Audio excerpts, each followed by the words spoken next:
Yeah. Namaskar and good evening, everyone. I welcome you all for today's webinar on management of breast cancer in New Millennium, recent clinical updates from SABCS.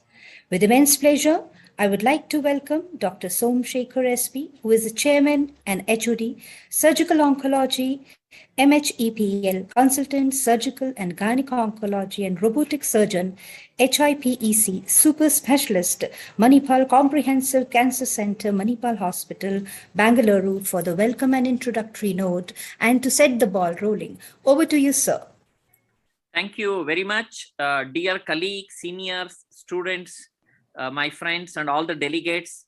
A warm welcome on behalf of Management of Breast Cancer recent clinical updates from SABCS and the team from Dr. Meenu Walia, Dr. Vikas Talreja, Professor Dr. Dev, and ABSI. 2 days of fantastic academic bonanza we have, which is covering not just surgical aspect, but also a molecular pathology, medical oncology pertaining to recent advances from SABCS, and also the imaging. Today is 3 workshops we have, and tomorrow we have selected fantastic, most important path-changing abstract, which would be there tomorrow.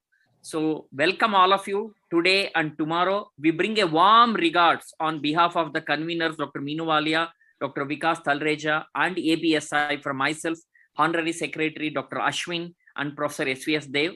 And I hand over to Honorary Secretary Ashwin to please take the program forward and to invite the chairperson for the next session who would take it through the whole program. Ashwin, over to you. Thank you, sir. Good evening, everybody. So we'll be starting the surgical video workshop now. It is a great pleasure to invite the chairperson, Dr. Satyam Taneja, who is the Director of Surgical Oncology Max Hospitals, Patparganj and Vaishali at New Delhi. May I please invite Dr. Satyam to invite the speakers for the first video presentation, sir. A very good evening to all of you. Thank you, Dr. Ashwin, for giving a nice review about me. First of all, I would like to thank the organizers, Dr. Meenu Walia, Dr. Vikas Talreja, Dr. Som Shekhar, for inviting me as a chairperson, and to set the ball rolling that today we are going to conduct a surgical oncology workshop. And to start with, we could not have found a better person than Dr. SVS Dev, sir, to give his presentation. I have seen his videos on this. Today, I would like to invite Dr. SVS Dev, who is Head of Department of Surgical Oncology at IRCH and National Cancer Institute, All India Institute of Medical Sciences, AIIMS. And he'll be presenting a video and his presentation on chest wall reconstruction. I welcome Dr. Dev for it. Thank you. Thank you, Dr. Taneja. Thank you, Dr. Som. I think without wasting much time, I would like to start with my topic. I have been asked to, even though it is the recent advances in breast cancer, I've been asked to cover chest wall reconstructions. So chest wall reconstructions is a wide topic. I would like to confine and focus my topic basically related to breast cancer, large soft tissue defects, how to manage the chest wall defects in breast cancer, locally advanced breast cancer. So as you all know, we still see, despite the advances in the breast cancer screening, early diagnosis, in developing countries, we see a good number of locally advanced breast cancers, which has a huge spectrum of breast cancers, starting from large operable breast cancers, locally advanced breast cancers, and inflammatory breast cancers.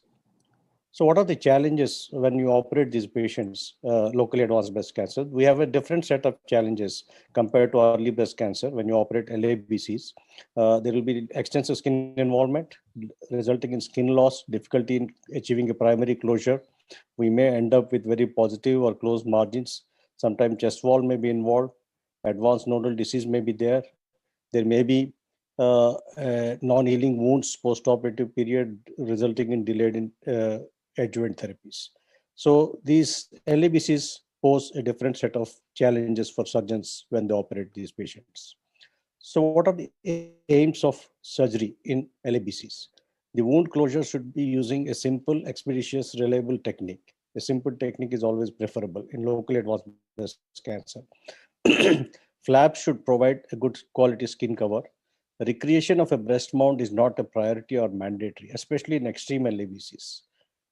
Try to avoid complex surgical flaps because these patients have to quickly complete adjuvant radiotherapy and remaining chemotherapies. Majority of these patients come after neoadjuvant chemotherapy.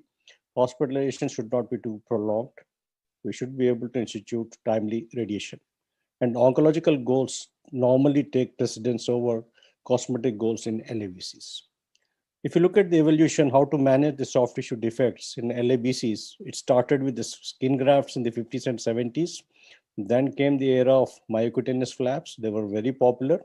Then rotation advancement flaps, momental flaps, free flaps, everything has been tried.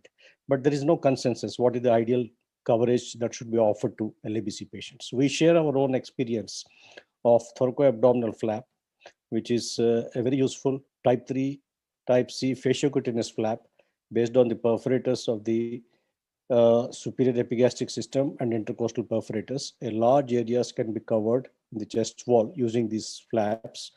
Especially, they are very good for locally advanced breast cancer. These are very simple flaps, can be mastered by general surgeons and breast surgeons easily.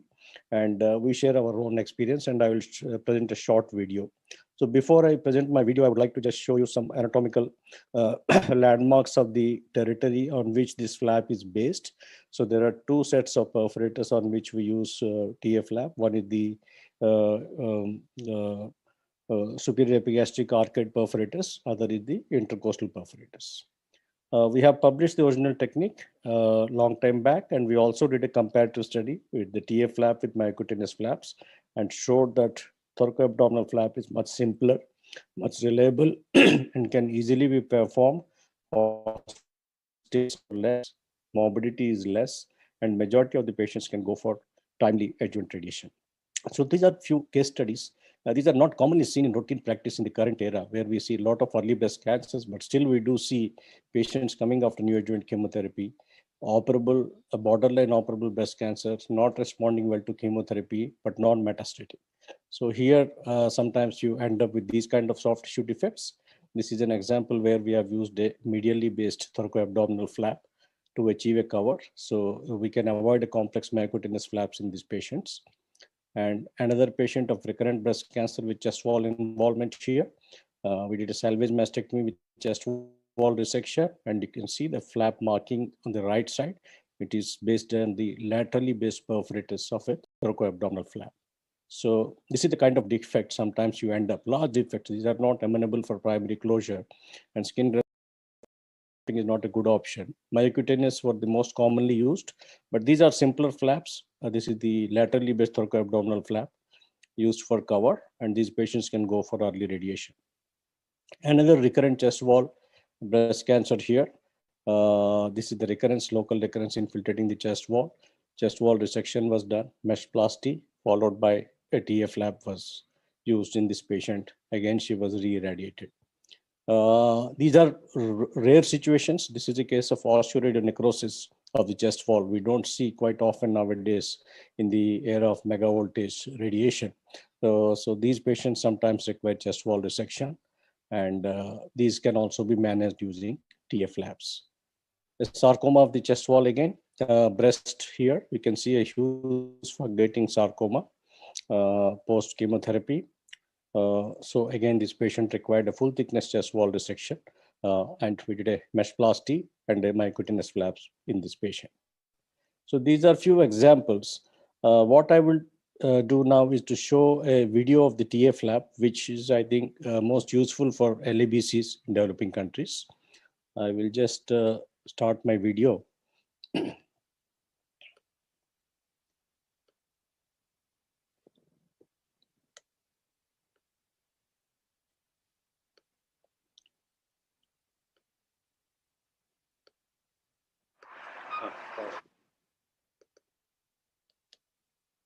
I'll just make it a full screen and share it with you. Yes, this is just a 5 minutes video showing the TA flap. Yeah, hope you can see the video, sir. Yes, sir. Yes, sir. Yeah. So this is a locally advanced breast cancer. You can see here, extensive tumor, post-chemotherapy. She was referred for surgery after chemotherapy. She did not respond well. So this is how we do the marking for skin flaps here. We need to take good tumor-free margins. This is the induration we are assessing here. And chest wall is free here. So these are the perforators we mark normally. These are the medial row perforators coming from the epigastric, superior epigastric system. And we have a row of lateral perforators coming at the intercostal perforators here. You can see from the intercostal arteries. So this territory tissue availability will vary from patient to patient. In elderly patients, multiparous patients, we have plenty of tissue available so that we can mobilize big flaps very easily and cover large chest wall defects. So this is how you plan your flap. First, you do the marking of the perforators. This is the subcostal arch here. So we'll just forward the video a little bit. Now you do the assessment. So what is the extent of mobilization that is required? Then you proceed with a standard sort of a radical mastectomy in these patients. Most of the time, you raise the flaps in a standard fashion.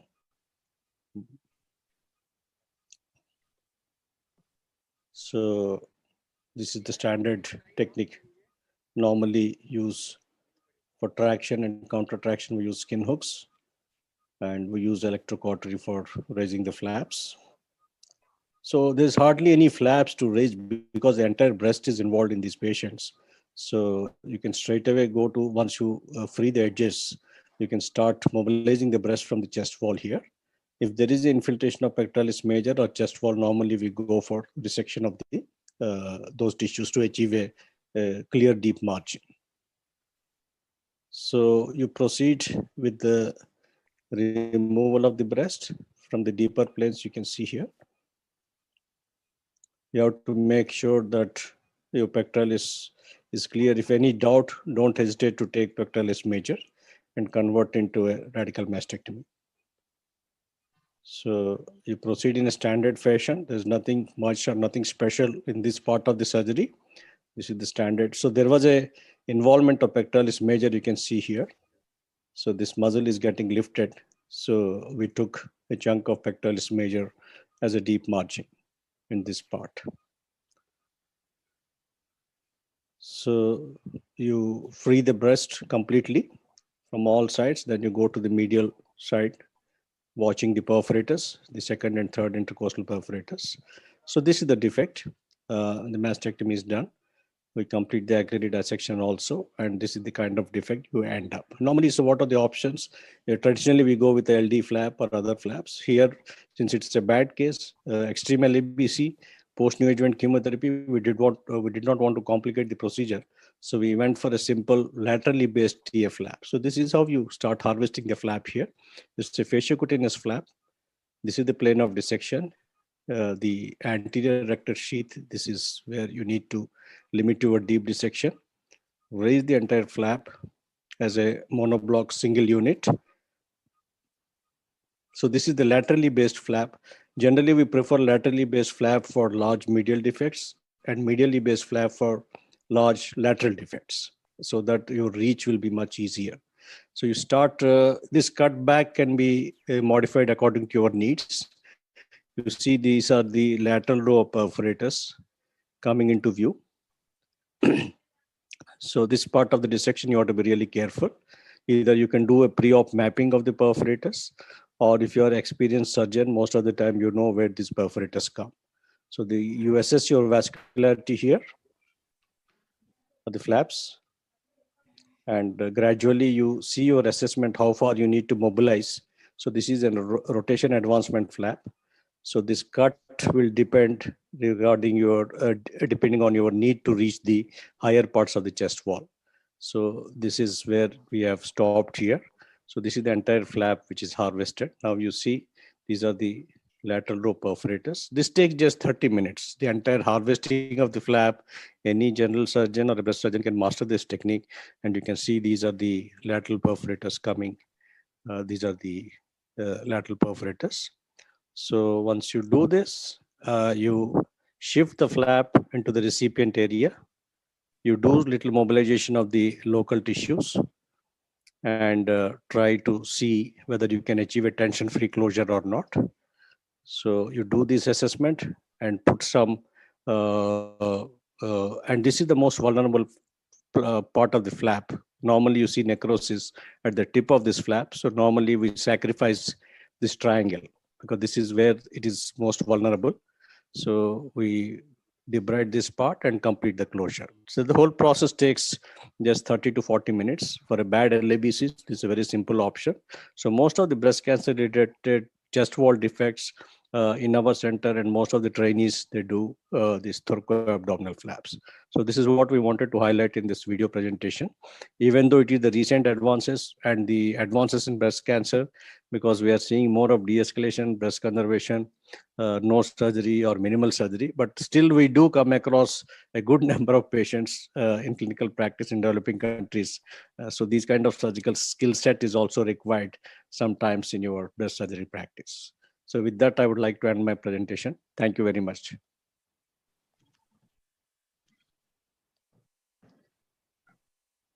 Thank you very much, Dr. Dev sir, for the excellent presentation and the excellent video. There is no doubt about it. Still there is, in our countries, still there is role of these flaps, especially in palliative setups. Absolutely. And even in locally advanced cases, as you have just shown us. Yes. I do not see any questions which have come up, but still I would like to ask something to you, sir. Please. In your practice, for the people who have joined, who want to learn these flaps, I've seen you doing this earlier. Sure. Which is the correct plane in which we need to pick up this flap?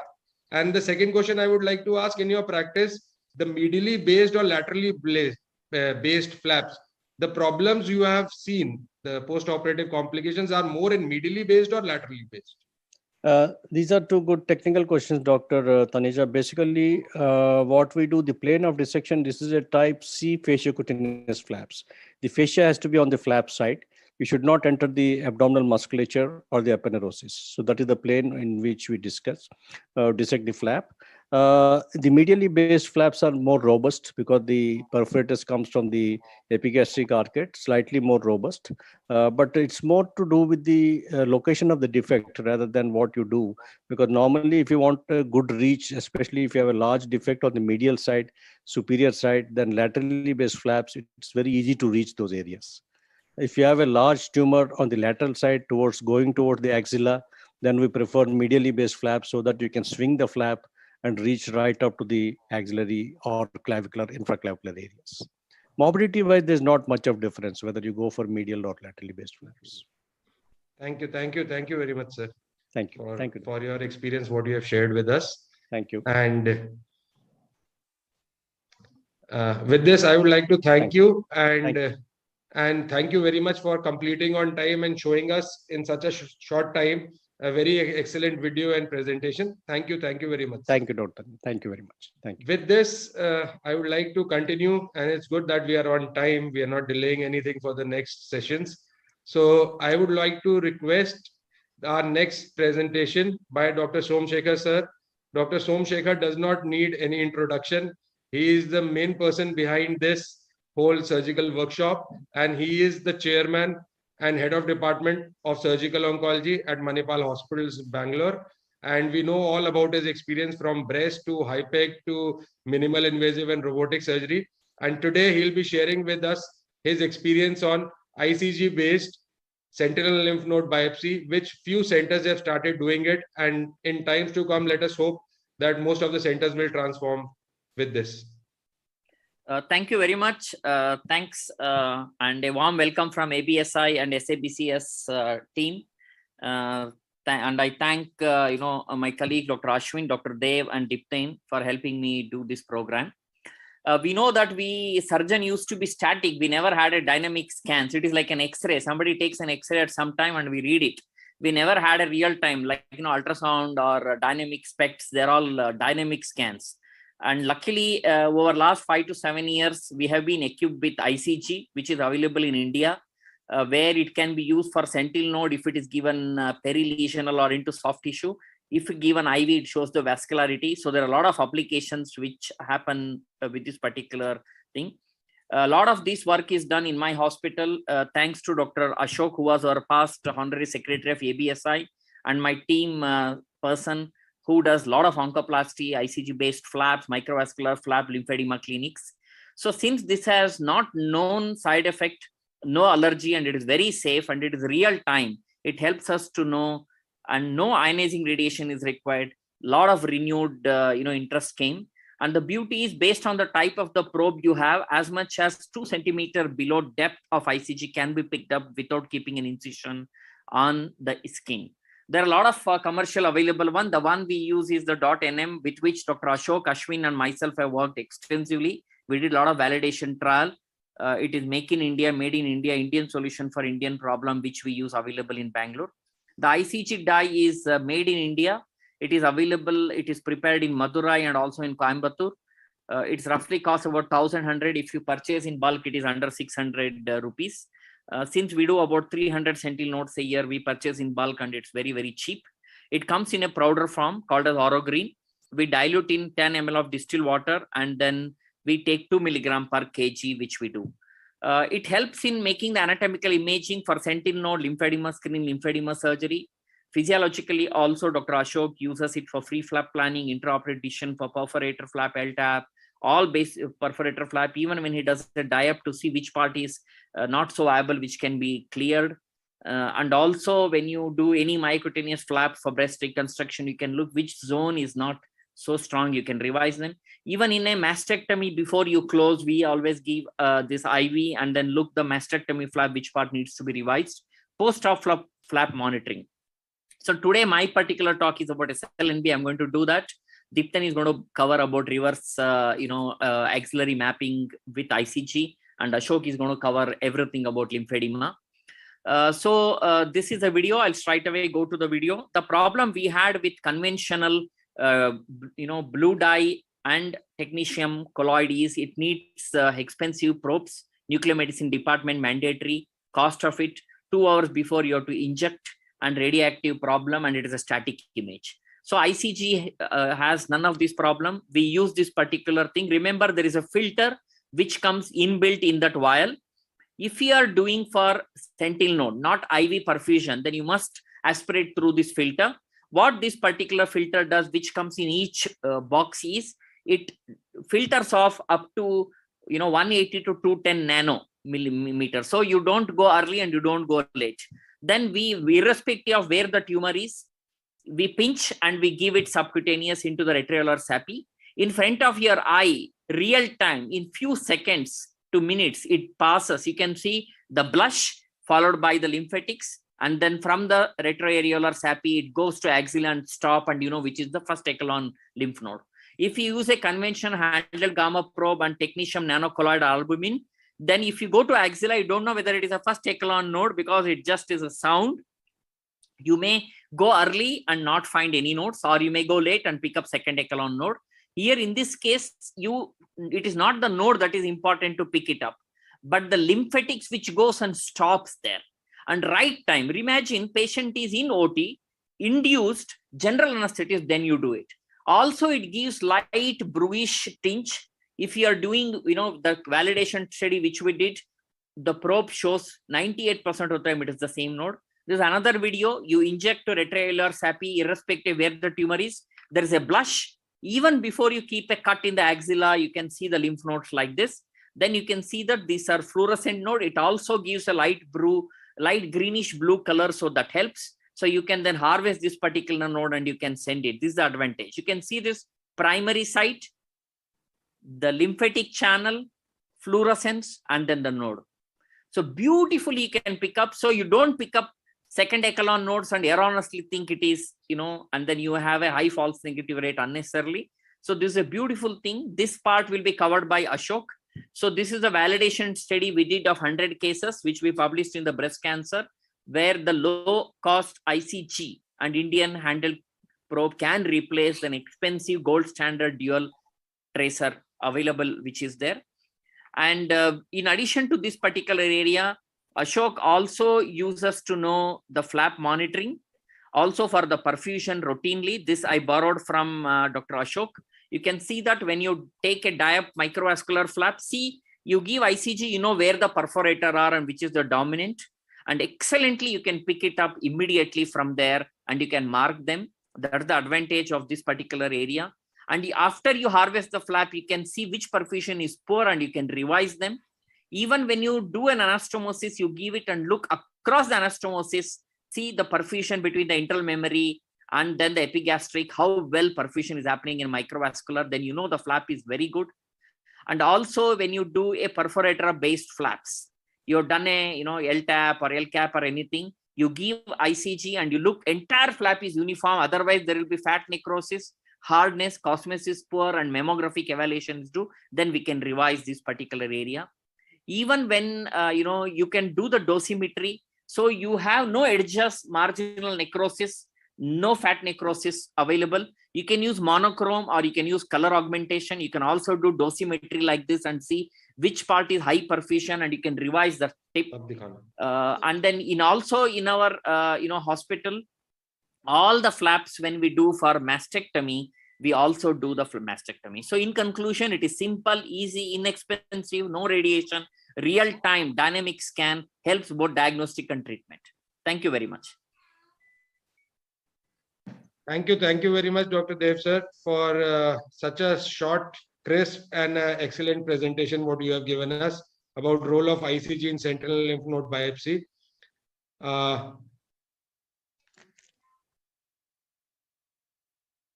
I cannot see any questions. There is a question. Sareen madam has asked, the ICG is picked up by the lymphatics and the blood vessels. ICG is not picked up by blood vessels.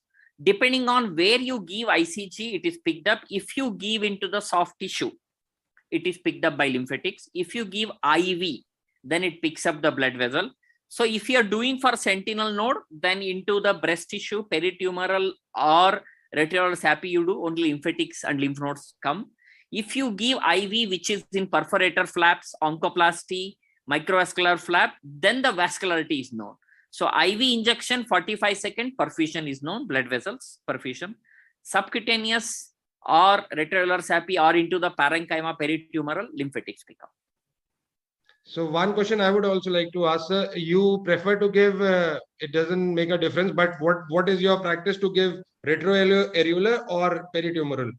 Yeah, like we have done over 13,000 sentinel lymph nodes from 2001 till now. Various technique. We have to handle gamma probe. Initially, we used to do peritumoral, and then an NHS meta-analysis paper came, peritumoral, intradermal, upper outer quadrant, retroviral SAPI, all are same.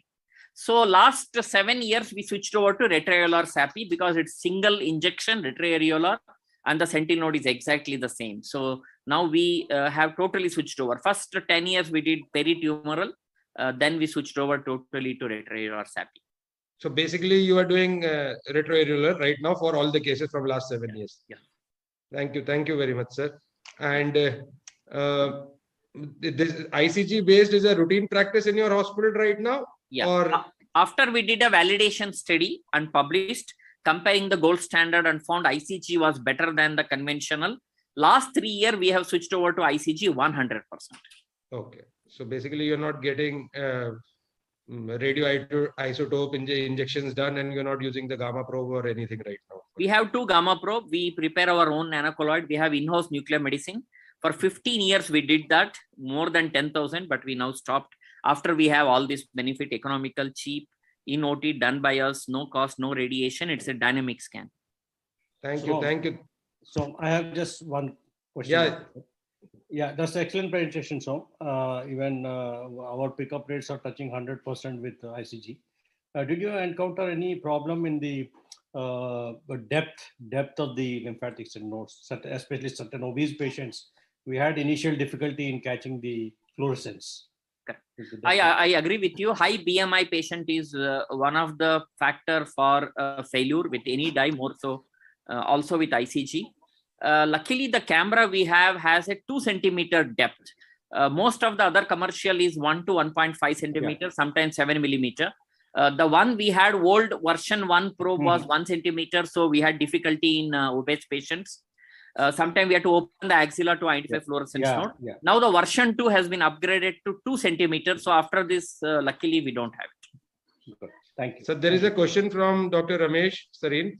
that how much is the cost difference and what is the cost of the ICG camera? Actually, if you read the validation prospective 2-arm study we published in the Clinical Breast Journal, we dedicated an entire section on the cost difference in India with the conventional blue dye with the technetium versus this.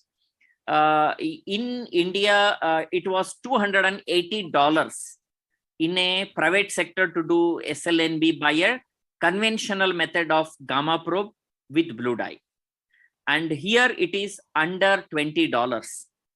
So we have published it, we have put a cost factor directly. So it is 1/10 of the conventional cost which is available at this moment. Most of the gamma probes cost is between 15 to 20 lakh currently commercially available. Neoprobe or you want to use a Europrobe or any one of them. Currently the ICG probe, they are working a next model which would be under 10 lakh. So presently what you are using the ICG camera, what is the cost of that one, sir? So it is around 11 to 12 lakh. Now they're trying Okay. to bring it between 8 to 10 lakh. And that's Because- all the cost because no nuclear medicine involved, no technetium cost, no other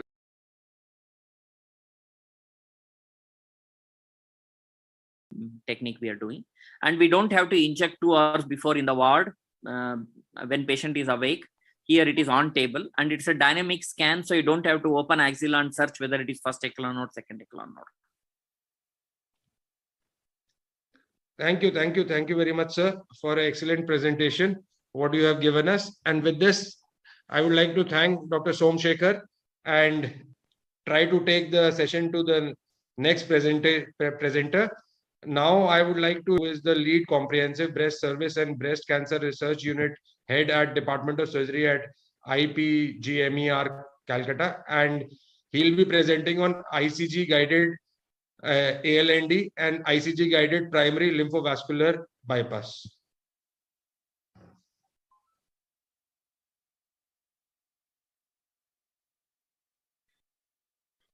Over to you, Dr. Dipinder. We cannot hear you. You have to unmute you. I'm sure I am visible now. Yeah, you are visible. We can hear you now. Thank you very much for the kind introduction. And at the outset, I would place on record my heartfelt thanks to the organizers of the SABC and of course to my parent body, Association of Breast Surgeons of India, to ask me to put this talk on arm lymphatic preserving ALND and primary lymphovenous bypass. You are muted again, Dr. Dipinder. We cannot hear you. Yeah, am I audible again? Yeah. So I would begin with the principles of the procedure. Now most of us would remember the basic anatomy, and what you see in front of your screen is the long axillary vein. What you have noticed repeatedly is a small vein, which is the descending branch, which quite often you would either ligate or put in a clip and cut it while you are doing an axillary lymph node dissection. Now, this particular vein, which is the descending branch, is extramuscular, is around 6 to 8 centimeter in length. And remember, the new concept is there is a valve in between the axillary vein and the descending branch. And what is special about this valve is the fact it does not allow regurgitation of venous blood into the descending branch. So this particular vein is an extremely suitable vein, reason that this is a low, and you can actually do a lymphovenous bypass with this particular vein. But while you are doing that, you need to cut it to be very sure that there is no regurgitation of blood through this particular vein. So once you have isolated and preserved the long length of the vein, you need to identify the lymphatics. We started with blue dye, now we have shifted completely to ICG, and as Som rightly put it there. It's a way of visualizing the whole length of the lymphatics. And once you have visualized the whole length of the lymphatics, you can put it or dunk it inside the vein and achieving what we call a primary lymphovenous bypass, with the idea that this is going to reduce as a primary outcome the lymphedema, and as a secondary outcome is going to have reduced dash or disability of arm, shoulder, and hand. Now let us start with the video. We started injecting it somewhere here around 6 centimeter beneath the axillary skin crease. Now we have moved it up to close to around 2 to 3 centimeter from the skin crease. And initially we used to inject only subdermal. Now we have a combination of subdermal and intradermal injection of ICG. And once you inject the ICG, what you are going to see, we are going to use the ICG camera, which Dr. Som was telling you. And in a static image, it looks like this. Now, you would be able to visualize the arm lymphatics very clearly. The only issue is, if I have purposefully kept this photograph to make you understand that if there is a lot of spillage, the whole viewpoint can be quite messy. But yes, you are going to visualize the lymphatics thoroughly. Now the identification of the lymphatics begin like this. Now this is where we have injected, and there is a fat here, so you are unable to visualize. And now there you are entering into the axilla. You are seeing 2 streaks of lymphatics which is flowing. And as you go close, you will be able to visualize how the lymphatics are flowing directly and going up into the apex of the axilla. This is the specific arm lymphatics which we are talking about, and we need to preserve that. And once you have done that, you can actually, under guidance of the ICG camera, you are able to look at where exactly the lymphatics is. You can also use a blue dye to localize this, but I found, and we would agree all on this topic, that we would be able to visualize the lymphatics far better with an ICG, because of the fact that it is a dynamic process. Now, once we have localized it, now we would start the lymph node dissection.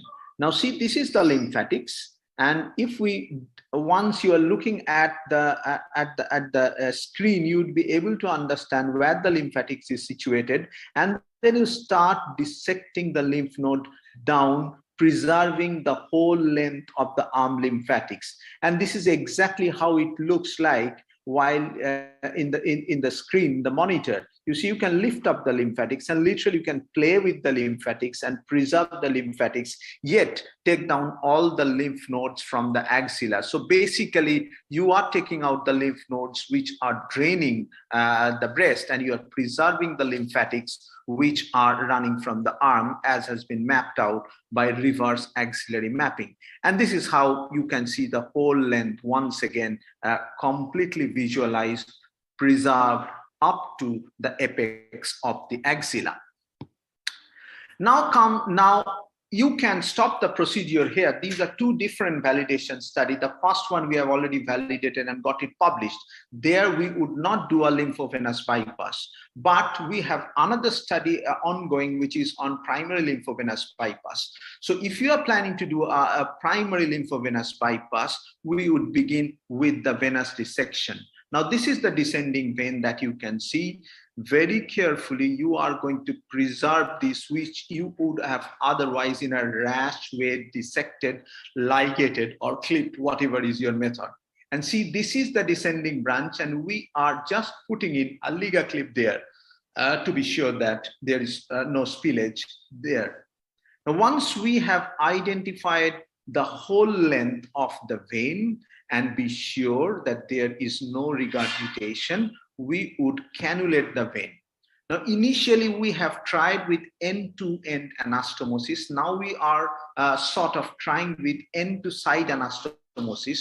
We feel that that would be an easier way to dunk in, because at times there may be a disparity in the lumen of the vein and the lymphatics.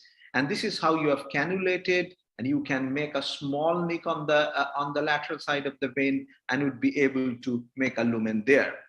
And then you start with the lymphovenous bypass. We usually choose a 9-proline, and I'm sure Ashok must be doing this far better than me. I don't do others, but only in this part I would go and I use a 9 or an 8-proline, and I am habituated working with a loop. Of course, those Ashok, I am sure, would be choosing to use a microscope, but the place where I got it trained in Mayo Clinic, they use it with a loop. And then you can actually check the anastomosis. Now look, the anastomosis, how it looks like. This is the vein and this is the lymphatics, and you are doing an end-to-end anastomosis. You can actually check whether this dunking is taking place in a proper way or not. And this is the completed anastomosis that you can have in the axilla. Now presently we have started checking whether the anastomosis is doing perfect or not. Now this is the completed anastomosis, and you are seeing a small bit of spillage going into the venous side. It's a very low flow system, so naturally you're not going to see a huge flow. But this is what we have trying to validate at present, to see whether on the operating room and on the table you are able to check the anastomosis, whether it is working perfectly or not. Now, this is the validation study that we did and got it published as an abstract initially in the European Journal of Surgical Oncology. And I did the presentation last year in the Association of Breast Surgery in UK. I was invited, but I couldn't go, but it was an online presentation, and it was hugely accepted, this new technique of preserving the lymphatics. And this time I'm presenting in the American Society on April 7th. Lympha has been used, that is the primary lymphovenous anastomosis has been validated and published. It's nothing new, people have used that. And the first publication I could trace back was in 2014 by Bocardo et al. And it's a wonderful technique. Though, of course, we are on the way to validate what is the amount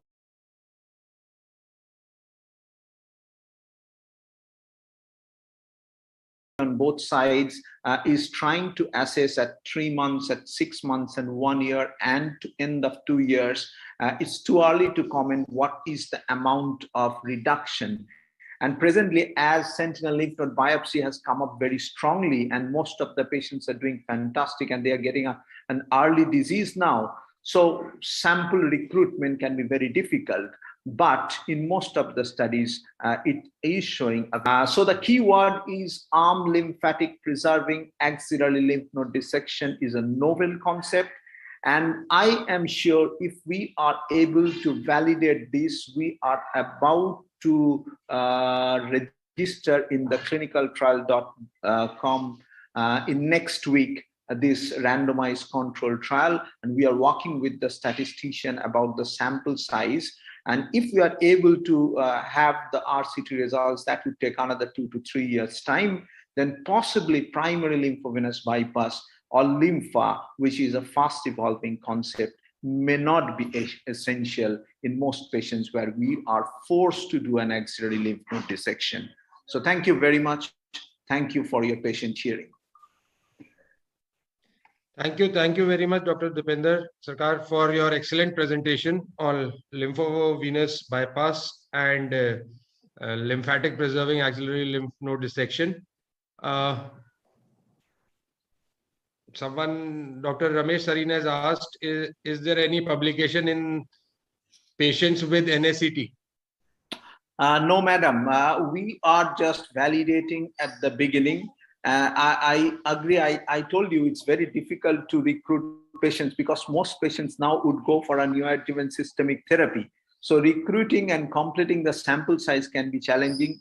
As of now, the only validation study which got published is from our team at Kolkata, and we are on a trial and we are going to register it, but we don't have post-NSCT patient being part. They are excluded from the recruitment. Another question I would like to ask is, what are the patients in which you are doing primary lymphovascular bypasses? Indications for that?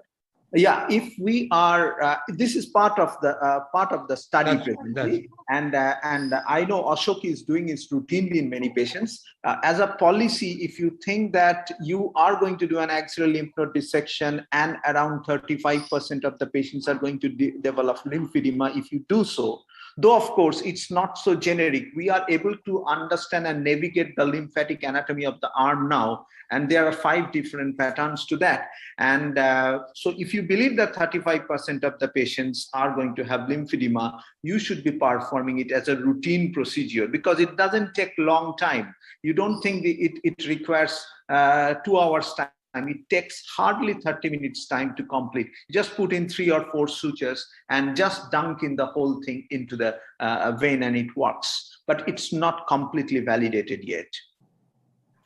Thank you. Thank you. There is another question which has come up from Dr. Nirja, that is selection of patients for reverse mapping based on axillary burden, especially in NACT patients, which you have just answered. Pre and post NACT also, she is asking for that. Well, I think axillary reverse mapping is getting a revisit now. It was dumped out about a decade back. Everybody thought it's not essential. Now with ICG, believe me, those who have used the ICG, they found it fantastic. You can actually visualize the whole thing. So I think in next decade to come, axillary reverse mapping is going to be an integral part of axillary lymph node dissection. And we have also been doing another study on the pattern, and we have found that the superolateral group of nodes are usually the draining nodes from the lymphatics of the arm. It is situated lateral to the thoracodorsal pedicle and above the second intercostobrachial nerve. And we have already completed that study, and we have sent it for publication now. The first publication was sent in the Indian Journal of Surgery. There was a complete hodgepodge, but I'm sure this validation study, even if you are not doing a reverse mapping, if you preserve that particular group of lymphatics and nodes, the burden of lymphedema is going to come down. But I think it is going to have a strong revisit. Thank you, Dr. Dipinder, and really big round of applause for conducting a clinical trial for surgical practice and showing us an excellent video right now, because really we are able to get clinical trials and randomized trials for surgical practice things. And with this, I would like to thank all of you for giving me a chance to be a chairperson. And I'll thank all the speakers who have just spoken and hand over to Ashwin for the next session. Thank you, Dr. Satyam Taneja, sir. This is a great video. Thanks a lot. I think there's one more question from Dr. Neeta. It is a chat box. Would you like to take it? It has just come. It is a come. Yeah. Do you FNAC the arm node left behind in the patients who are node positive axilla, as 30% crossover is known between sentinel lymph node and arm nodes? Hi, Nita, that's an excellent question. Now, our validation study, initially, we have been doing complete axial lymph node dissection and taking out the superolateral node. As of now, out of 44 patients in which it has been done, in none of these patients, in spite of the fact that there's a huge axial lymph node burden in most of them, I won't be able to tell you the exact data at present, but in none of the patients, superolateral nodal positivity was found. We are trying to get a cost-effective solution for our country instead of the costly ICG, which may not be available in the smaller setups. We are going to start an RCT on this as well, one group where we are going to leave back and the other group where we are going to go for a complete axial lymph node dissection and see the axillary recurrence rate in next 5 years. But we have completed the validation just around a couple of months back. Thank you, sir. If there are no more questions, can we go to the second session, sir? Yeah, thank you, Dr. Sat. Yeah, thank you, Dr. Thank you. Continue. So the second session, I would like to call upon the chairperson, Dr. Ramesh Saran, who is a senior consultant at the Department of Surgical Oncology in Apollo Hospital, Delhi. Welcome, Dr. Ramesh. Hello, good evening. Dr. Somashekar, thank you so much for having me to chair this session. It's my pleasure to do it and learn even at this age. First of all, I'd like to invite Dr. Ashwin KR from the Manipal Group of Hospitals in Bangalore. He's the consultant surgical oncologist, and I'm sure he must be part of Dr. Somashekar group. He's going to talk to us about the breast conservative surgery plus the sentinel lymph node biopsy. I'm sure most of you know it, but he's also going to combine it with the Grisoti flap and its indications and the procedure. Dr. Ashwin, please go ahead. Thank you, ma'am. Can you see the screen, the video that I'm sharing? Yes, we can. Right. So I'll proceed with the video. So this is a case of T1 lesion in a postmenopausal lady, 65-year-old lady. So she had a central lesion about 2 centimeters or 2.5 centimeters, and it was exactly in the central quadrant. And you can see the lymph, the nipple was inverted because the lactiferous ducts was involved.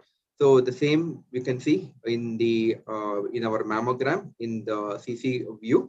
So this lady, we had decided that T1N0 with the luminal A type. So we decided to do a breast conservation surgery. So this lady was put in the breast position, and you can see we decided to do a central quadrantectomy and with the reconstruction with the Grisoti flap. So the marking was done where we first marked the nipple area complex, which we're going to excise. The same thing we had marked, and we also are going to do a sentinel lymph node biopsy with an ICG.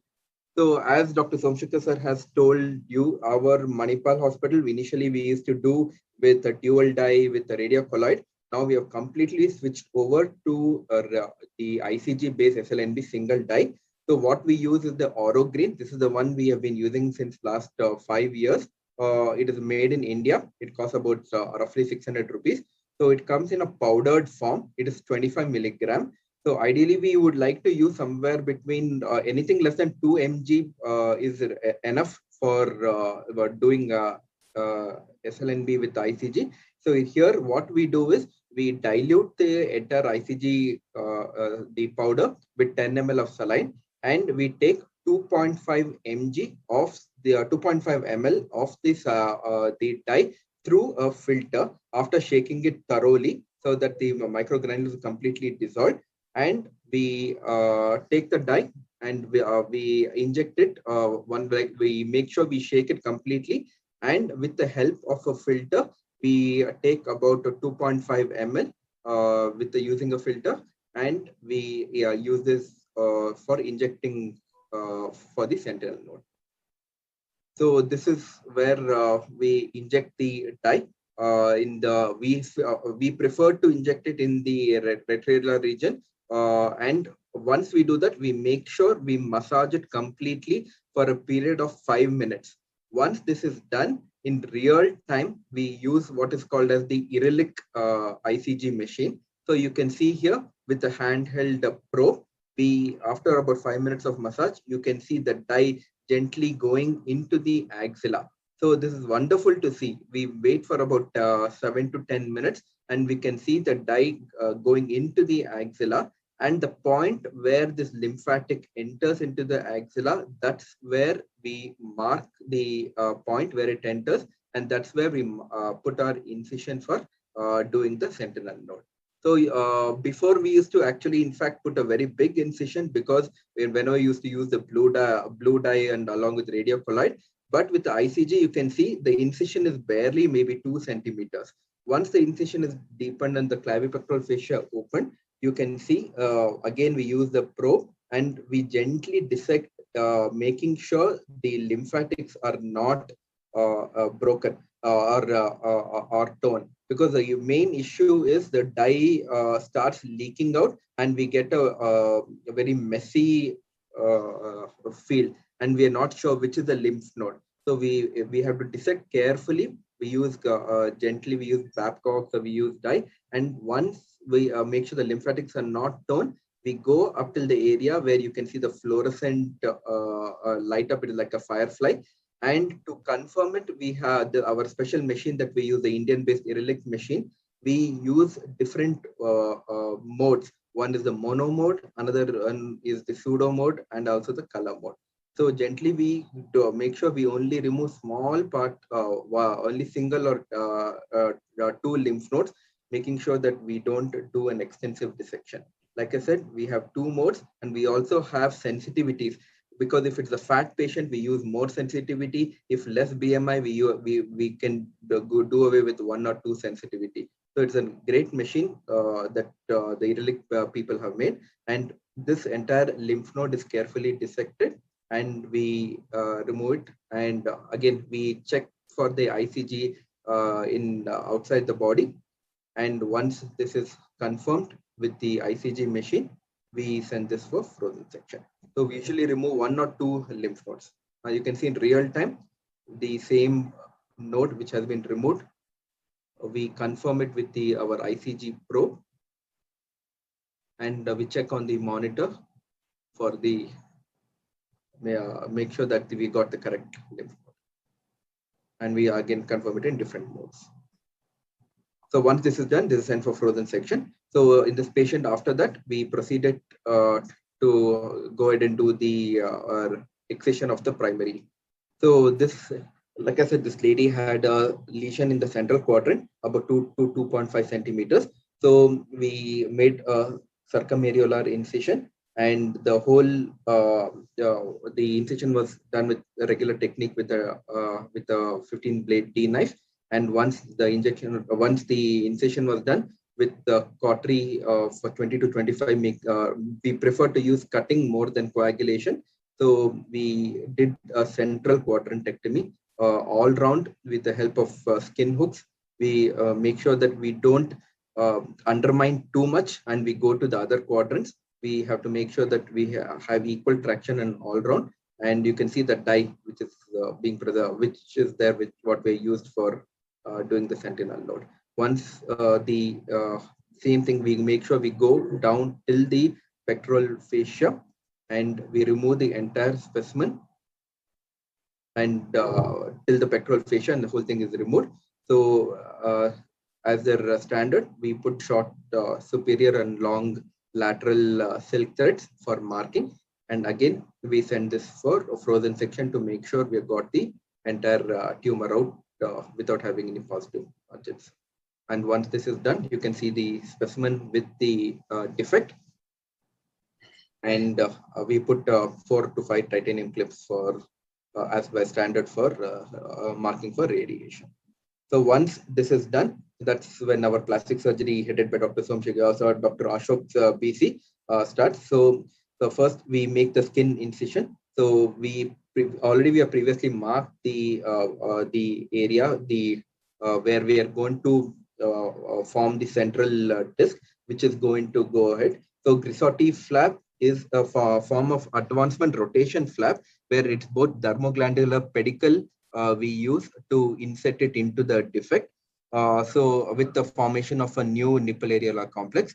So you can see we have already marked the medial and lateral margins, and we dissect it down to create both the medial and lateral pillars. And taking care not to the pedicle is not cut. And once this is done, the NAC disc is delineated completely, and it is preserved. And the rest of the other dermoglandular flap, we have to de-epithelize it with the help of either a knife or with the help of a scissors. So this is the new NAC disc that we are creating, and that part is excised out. And then we start with the de-epithelization of the non-NAC component. So you can see our plastic surgeons they usually prefer to do it either with the scissors or with the D knife. So once the deepithelialization is complete, we move the entire pedicle, the flap, into the defect. So the flap is inset with the help of 2-0 or 1-0 Vicryl. So by this, usually we do this after we get the margins. By the time we mobilize everything, we get the margins are negative. So once we are sure that that we are not left behind any cancer, we use with the time that we have to mobilize the flap, and this is the final. We put the drain at the flap area. Thank you. So, Dr. Ashwin, actually, thank you everybody for really keeping it short and very elucidative surgical technique of both the sentinel lymph node as well as the Grissotti flap with a breast conservative surgery. So if anybody has any questions, I don't see any questions in the chat box. But there is a question before that. Maybe you can answer it. This is by Nirja Gupta. She said, what's your experience with dual tracer? Any delay in navigation of ICG with blow? No, Dr. Nirja, we didn't find any delay, but we found that we did a study and we found that with using a dual dye, actually single dye did the same thing. ICG did as good as a job with either with a single dye or a dual dye. So we switched over to single dye because methylene blue really did not add any benefit to doing the SLNB. And we also had in methylene blue, like had skin reactions also. With ICG, we hardly had any reactions, and also even though technically there might be an allergic, but till now, touchwood, we have not had. So we switched over to a single ICG dye SLNB. Dr. Ashwin, can I ask you one question? You see, Yes, sometimes you have 2 or 3 lymphatics entering into the same lymph node, or you may be having another lymphatic entering into a second lymph node. Yes, and you said if you cut the lymphatic, it becomes messy. Yes, because the dye gets into the tissues and you can't see anything. Yes. So what do you do? Because if there are 2 or 3 lymphatics entering into one lymph node, or a second lymphatic entering into a second lymph node. So, Yeah, like I said, so, the idea is don't cut the lymphatics. Yes, might be sometimes 2 lymphatics or 3 lymphatics. So make sure with good traction, we don't cut the lymphatics so that the dye flows out. Once we get the draining lymph node, then we are able to dissect we cut the lymphatics, because ultimately what we used to find is initially cutting the lymphatics, we're not able to find out the lymph node. So till you find the lymph node, don't cut the lymphatics, even though 1 or 2. Once you get the draining 1 or 2, it might be sometimes 2 lymph nodes or 3 lymph nodes, then we cut the lymphatics and we get out the lymph. What about the second lymph node? If it's been even if it is whichever lymph node is highlighted, we are going to, even if it's sometimes we get 3 lymph nodes which are highlighted, we have to remove all. Are you able to? Do you get into a mess sometimes? Yeah, sometimes yes. In a fat patients who are having multiple lymphatics, we do find. But like I said, our machine has a sensitivity rating. So once, even if we have found if it's more background or more spillage, with when we toggle with our sensitivity to little higher sensitivity, we're able to differentiate between spillover and the lymph. Just wanted to ask you one more thing.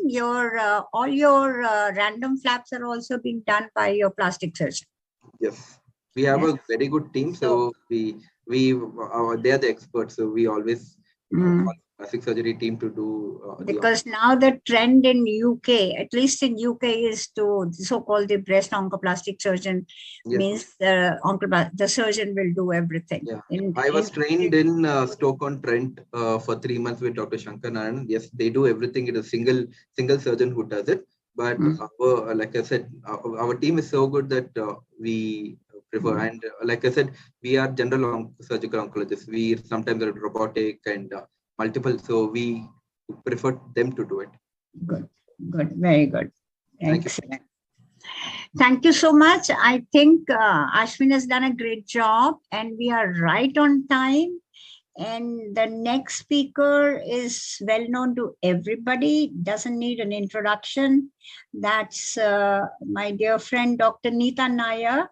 She's the professor and consultant surgeon, Department of Surgical Oncology at the Tata Memorial Hospital, Bombay.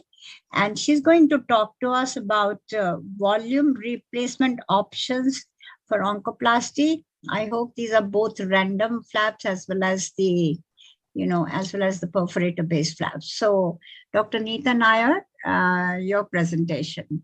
Thank you. Thank you so much, madam. So I'm going to just share my screen at the outset. Sorry, can you see my screen? Yes, Dr. Neeta. Okay, great. So at the outset, of course, thank you so much to the organizers for this invite. And I'm going to take this opportunity to present to you a few options of volume replacement technique. Just as Dr. Sareen just said to you, there are actually a lot of options in our armamentarium. I have unfortunately not been able to put in everything that we would be able to do and just taken a few select videos. We have a series of 3 videos that we will be able to show you. All of this is related to partial breast reconstruction because, of course, there is a large plethora of whole breast reconstruction also.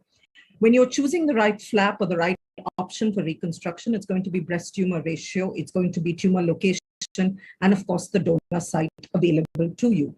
Tumor location in terms of that upper inner, lower central tension.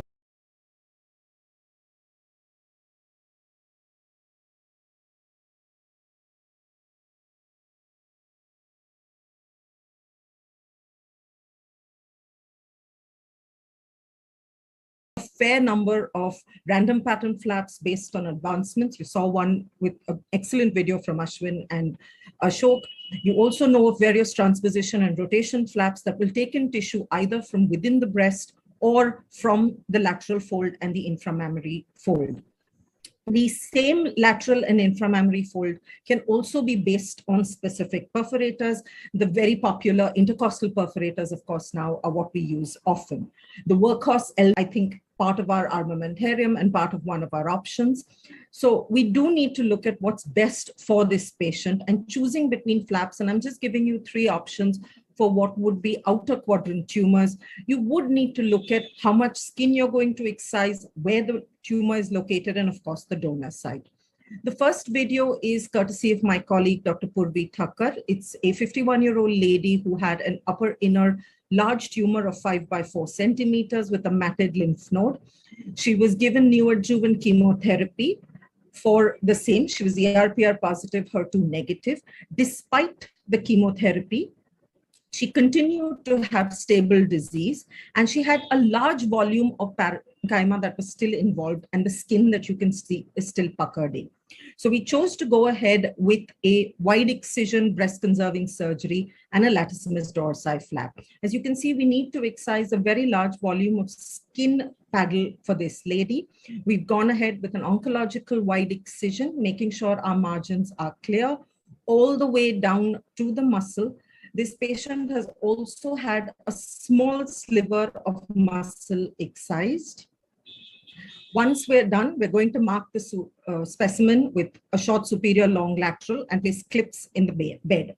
The patient is then placed in the lateral position. The landmarks for the LD are marked: the posterior axillary fold, the midline, the scapular tip, and the crest. The inframammary crease is then reflected onto the midline posteriorly, and a large paddle of skin is excised depending on what we need. So for this lady, we needed about a 15 centimeter paddle because most of the bulk is going to come from the skin and the fat. I think Purvi's used a little tumescence here using saline and adrenaline. You can choose to do that. Many of us have shied away from that often, but I think it gives you quite a clean feel, which is what you'll see in this video. A tip for the students in training: the hand on the flap is always the surgeon, so that you prevent any shearing movement of the skin paddle of the muscle. Once you have raised, you've delineated your flap, you're going to start raising the skin flap of this LD paddle that you have. You have to share fat between the donor site and the recipient, because what is replaced or the volume that you're replacing is going to come from the skin and the fat and not from the muscle. So what I tend to do is once I've delineated my entire flap that I'm going to elevate, I will start with the lateral aspect of the LD at the posterior axillary line. First, separate that off from the serratus anterior, which is what you'll see here, where we're separating that lateral aspect and getting our margin there.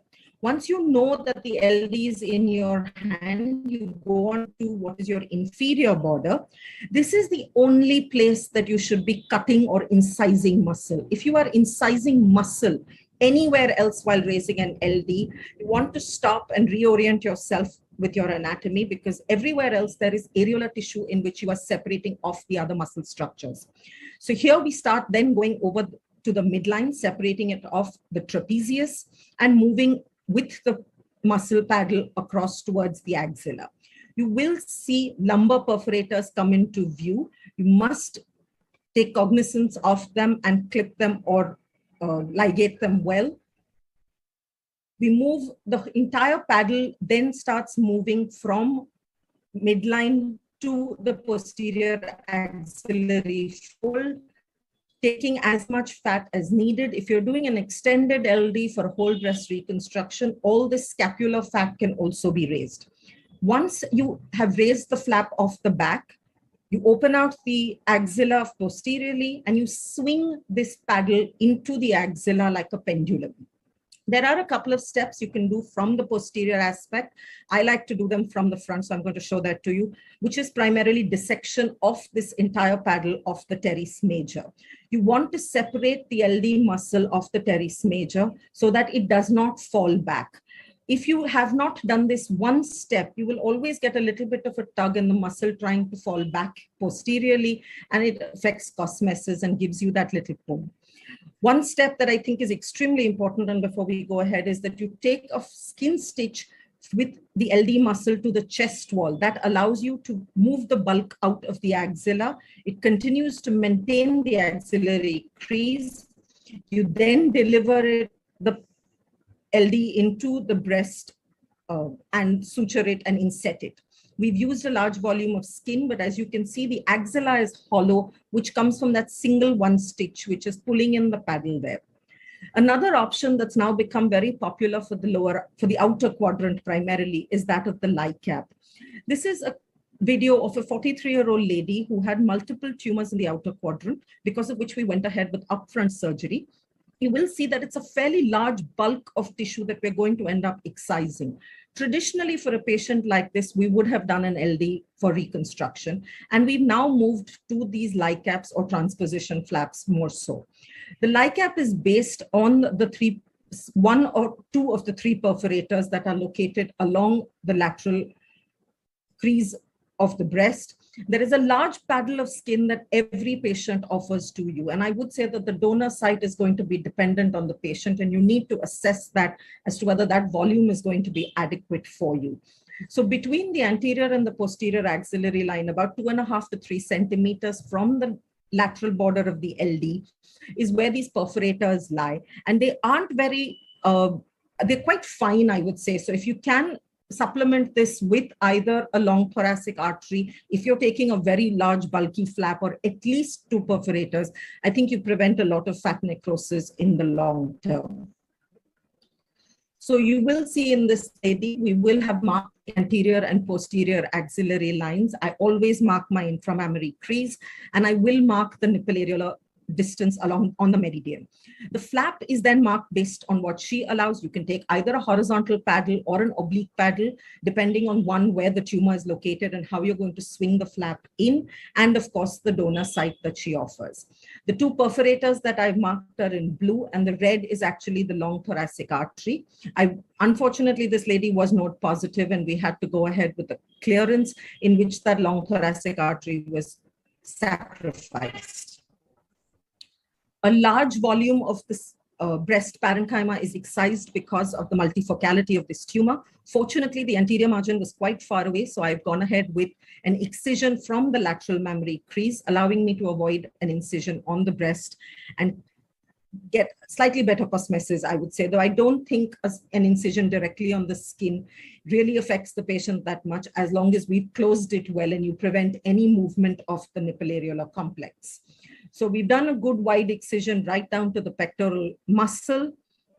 Once excised, we mark the tumor with short superior long lateral sutures. I will take an anterior stitch, which is a black silk stitch, because there is no anterior margin for this lady. Once I've confirmed my margins and I know that my anterior margin's free, I'm proceeding with the axillary sampling and then dissection from the superior aspect of this flap itself. You can see that you get great visibility because the entire axilla just opens out for you. I mark and delineate my flap because I know I'm not replacing skin. I choose to deepithelize while the flap is in position, just because I'm going to get slightly better traction and I'm going to scream at my assistants a little less on getting traction and being in the right plane. Just as Ashwin said to you, you can either use a knife or a scissor. In this case, I used a scissor for the deepithelization. And then you end up raising this flap as a faciocutaneous flap off the muscle. I always leave the tip just so that I'm going to deepithelize that last, because I'm confirming vascularity, and a small bit at the pedicles just so I know where to stop. You can raise this flap with impunity right up to the lateral border of the LD. It is at this point that you want to be more cautious. You will either see the perforators come into view, or I often use a Doppler to just confirm that. And here you will hear both my perforators are intact, and I'm flipping it at 180 degrees into the cavity and confirming lie and reach of that flap. Once I'm comfortable that I've been able to get adequate reach, I deepithelize the tip, confirm my vascularity. And again, just showing you little deepithelization with a scissor. The next case will show you deepithelization with a knife. Flipping that flap at 180 degrees into the breast cavity, draping the skin over it neatly so as to prevent too much movement of that, and closing it in 2 layers over a drain.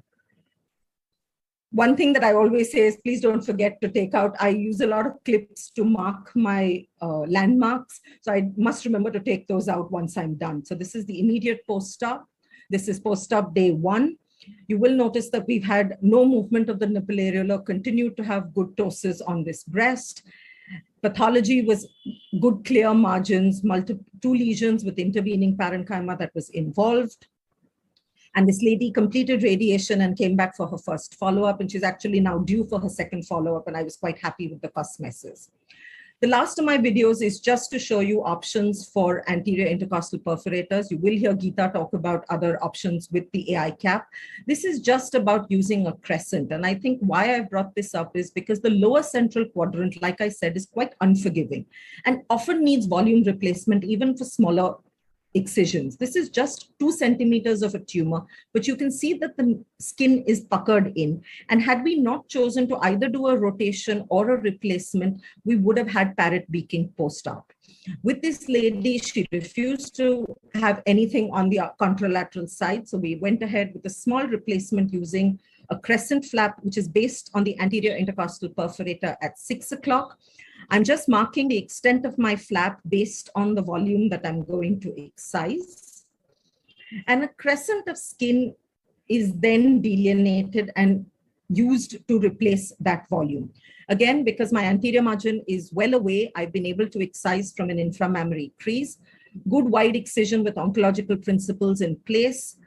And then we've started raising our flap. Couple of tips for anything that you raise from the inframammary crease. This deepithelization, of course, was a little bit more blood stain.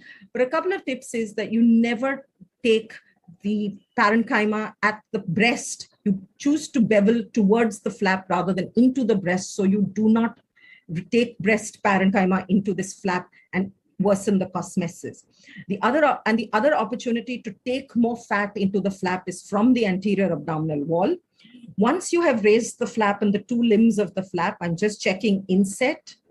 I'm going to then release it till I'm comfortable with inset, keeping that perforator intact, which I will confirm with the Doppler. If you can view the perforator, it always helps. So I think a pair of loops and investing in a pair of loops is always a good option for a breast surgeon.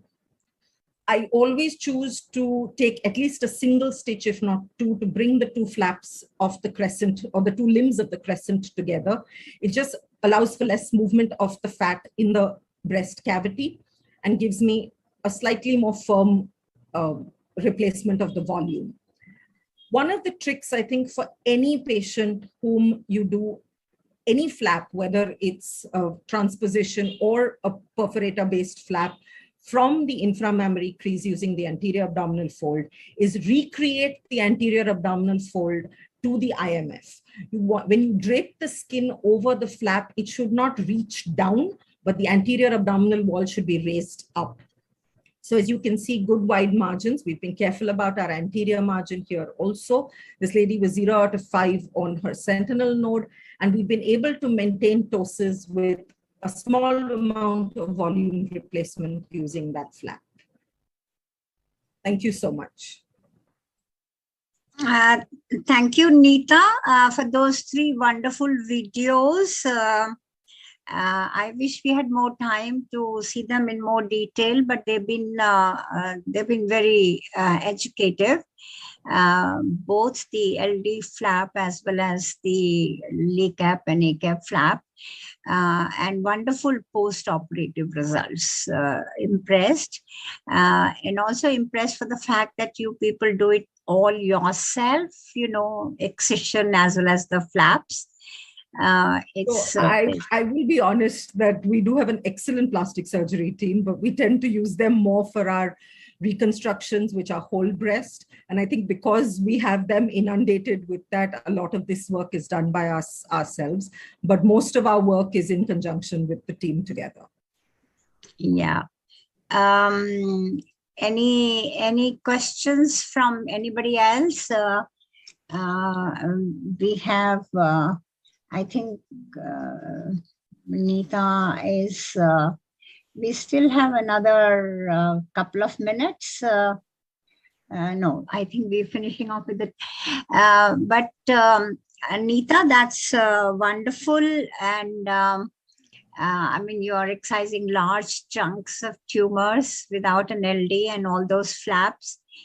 And I'm impressed with the one at the 6 o'clock, because those lower inner quadrants and 5 o'clock, 6 o'clock, 7 o'clock, 8 o'clock, whatever you do without adding a girth into it, they always land up with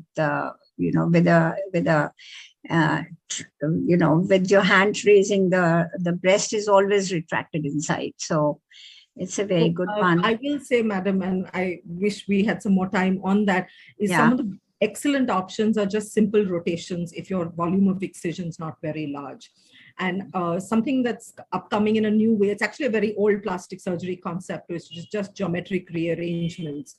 You can rotate the breast parenchyma in for a lower inner or a lower central, and then transpose part of the lateral tissue into the lower outer to get that bulk up. And I think a lot of us have started doing that also now, rather than more complicated procedures. And I think the only thing I teach my trainees now is keep it simple, do what's the simplest and the best procedure, because you're going to have to give radiation to this. You're going to see a lot of changes post RT, and you don't want to take up all your options of all flaps in the beginning itself. And that's great. But there are so many, I must say, you people are doing a great job, and so also many other centers. But our plastic surgery, apart from the rotation flaps, just local rotation and local rearrangement, our flaps are done by the plastic surgeons. And whenever I tell them to do a LCAP, and they say, madam, they show you only the good results, they don't show you the bad results.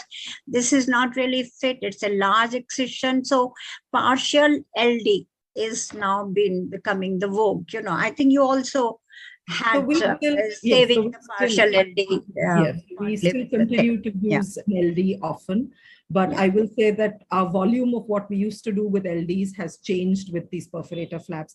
I think Ashok's videos have been inspiring for a lot of us. So we've gone forward in a big way with these perforator flaps instead of the LDs.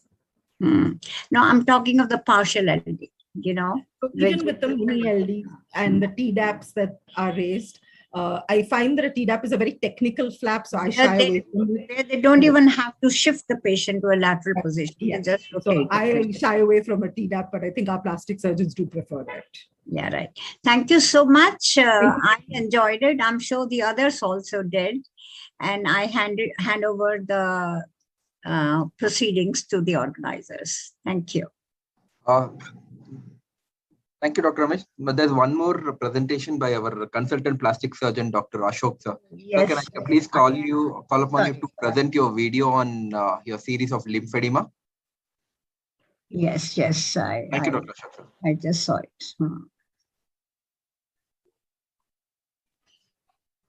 Sir, we can't hear you.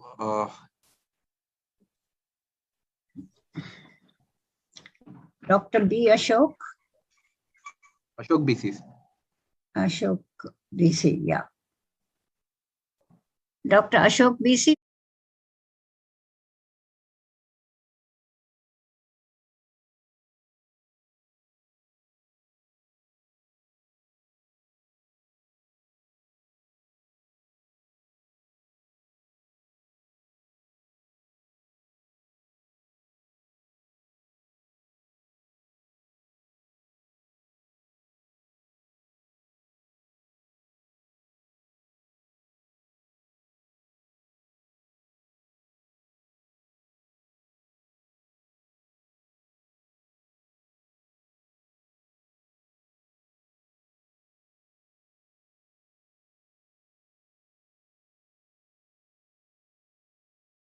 Ashok, anyway, is the most soft-spoken in the Manipal group.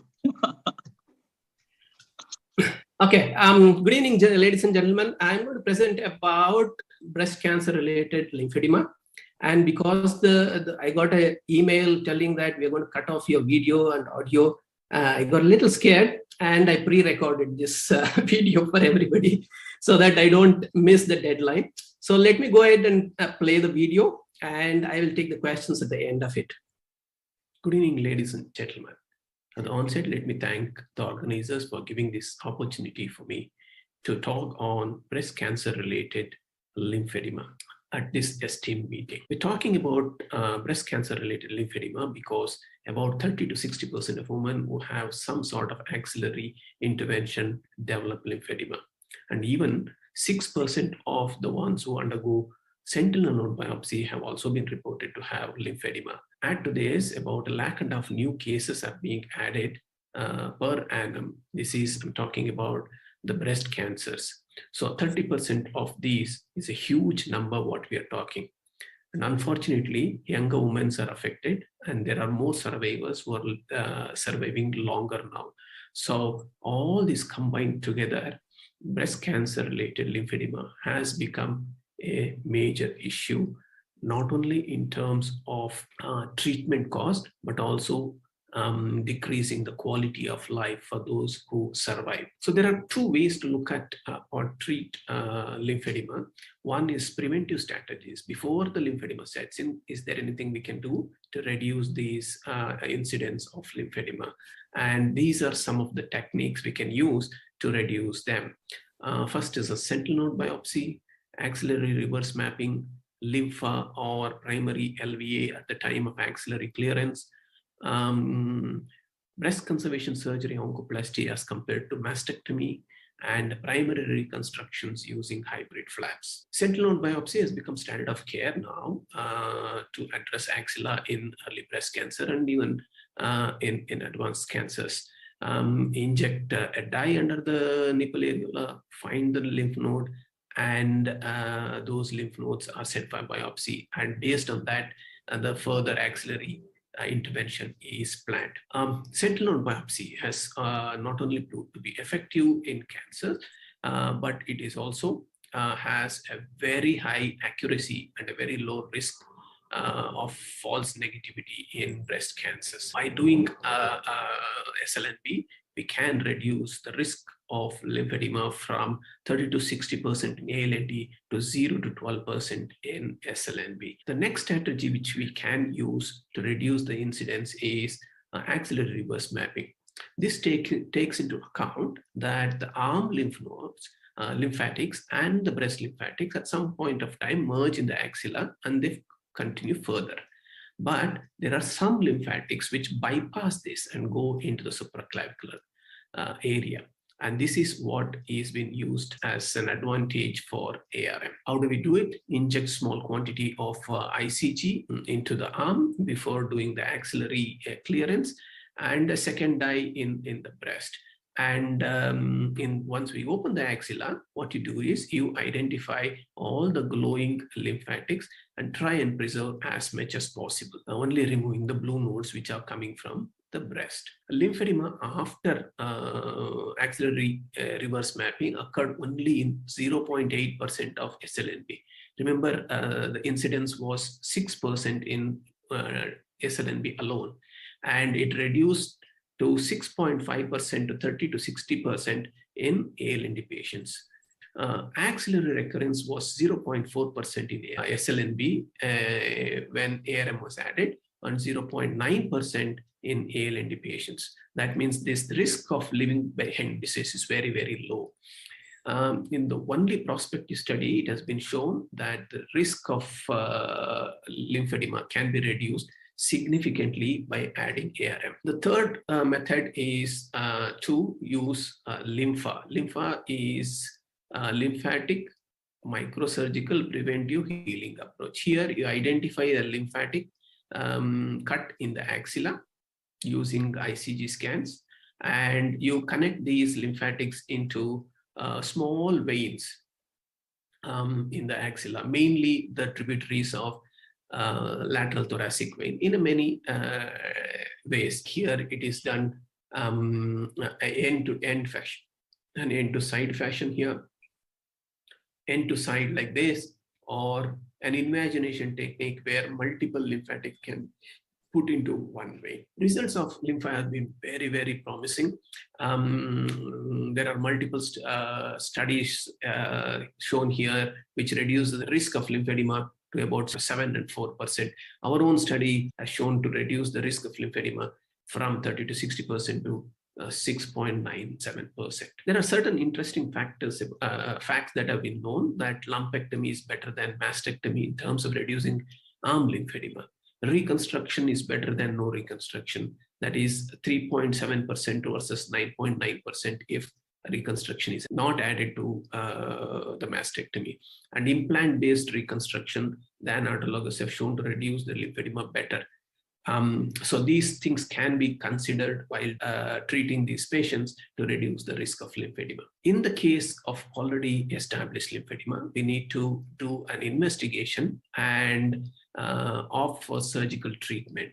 And there are two types of surgical treatment that are available: restorative treatments like lymphovenous anastomosis or vascularized lymph node transfers, or ablative procedures in the later stage of the disease where we can do a liposuction or debulking. There are 3 or 4 practical investigations that are very helpful in these patients: volumetry, ICG scans, lymphocytography, and MRI, which not only diagnose and quantify the lymphedema, but also helps in planning the treatment.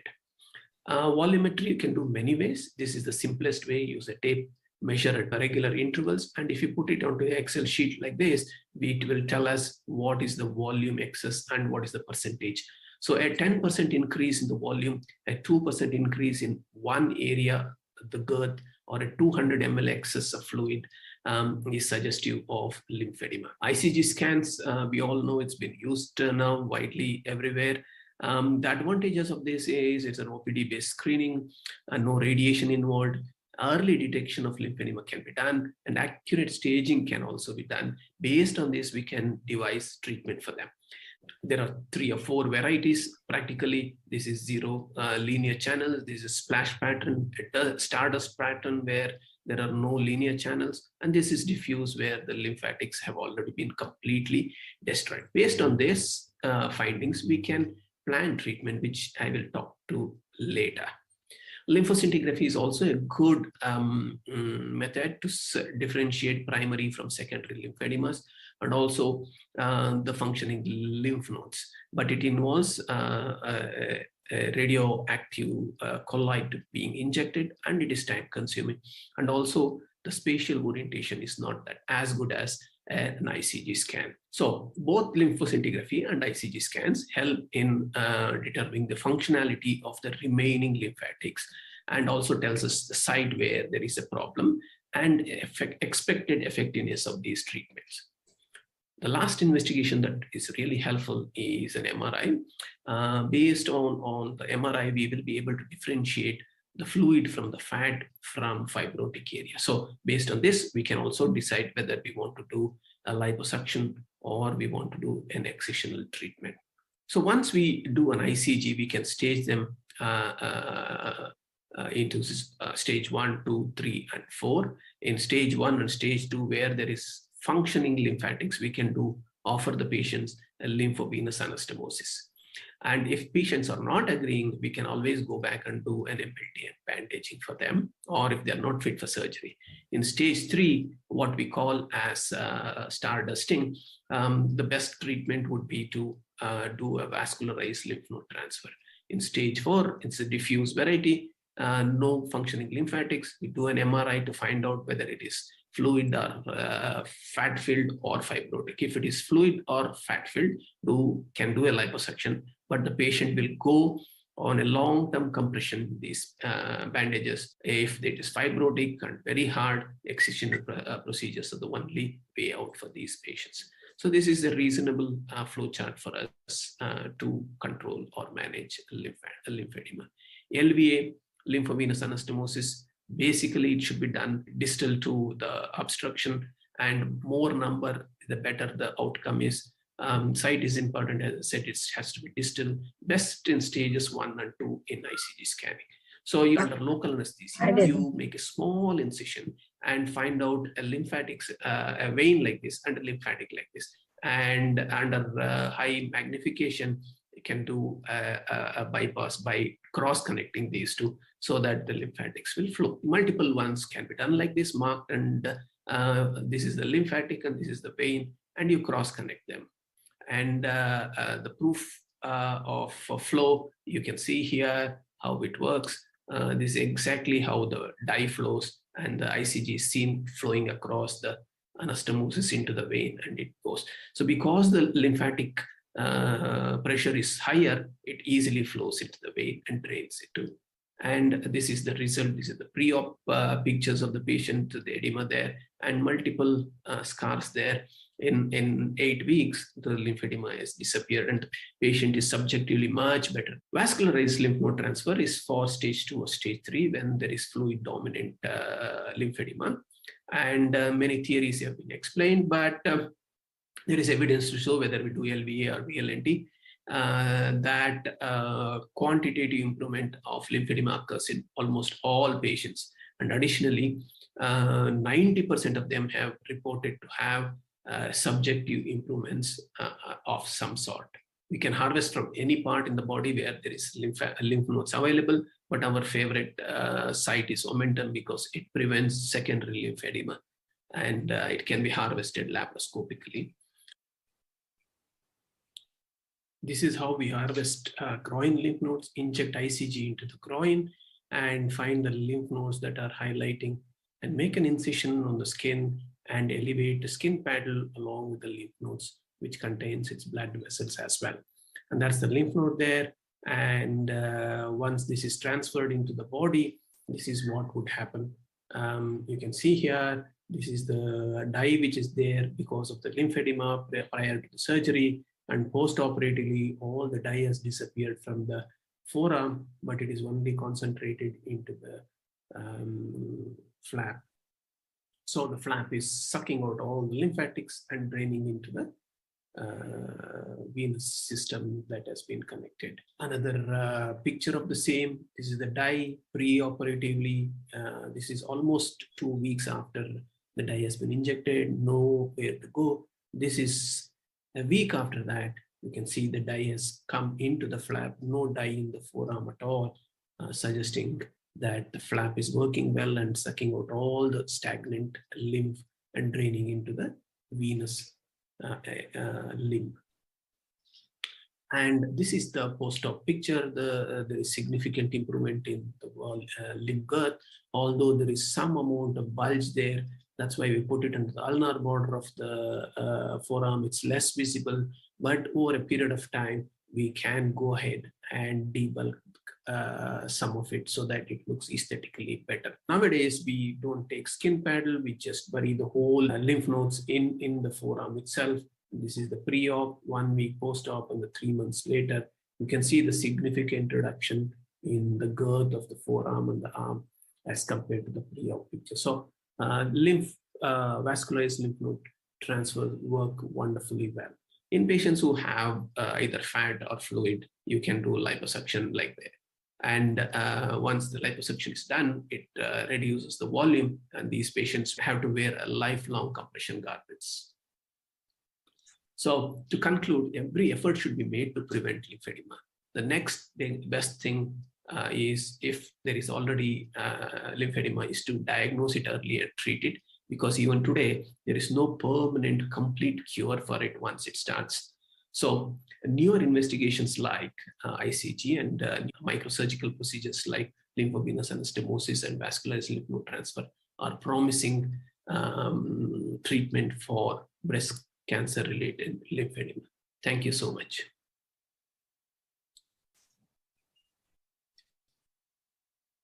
That completes my talk. I'm ready to take any questions if there are. Very nice, Dr. Ashok. I wish we had more time to discuss every detail of every procedure that you have, because not many of us are, following it, apart from giving them, the supportive treatment for lymphedema rather than operative. So and there is a question in the chat box from Dr. Kanchan Kaur. She's saying, in the absence of a availability of ICG, if we don't have an ICG, what is the best way to visualize and confirm the patent anastomosis between the lymphatics and the vessels? I suppose, LVA or, the other lymph node procedure.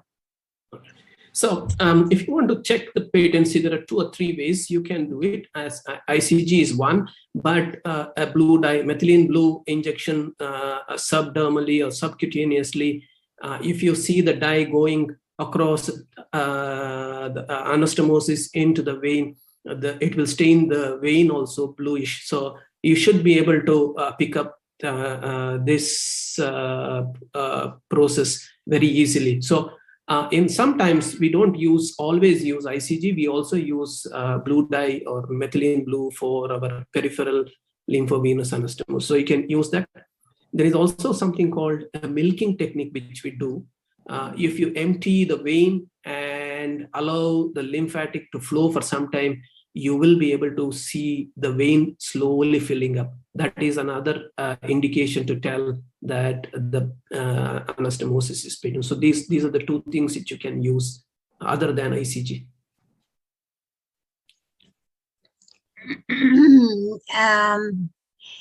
So, Dr. Ashok, just for my sake, in stage 1 and stage 2, if you do a lymphovascular anastomosis, once the pressure equalizes, see, initially the pressure is more in the lymphatic, so it flows into the veins. When the pressure equalizes, then it stops functioning, the lymphovascular anastomosis. So doing it for stage 1 and 2 really, does it have any significance? You can prevent, you can do bandaging and exercises and massages and all that. Because don't you think it stops functioning once the pressure equalizes both in the lymphatic and the veins?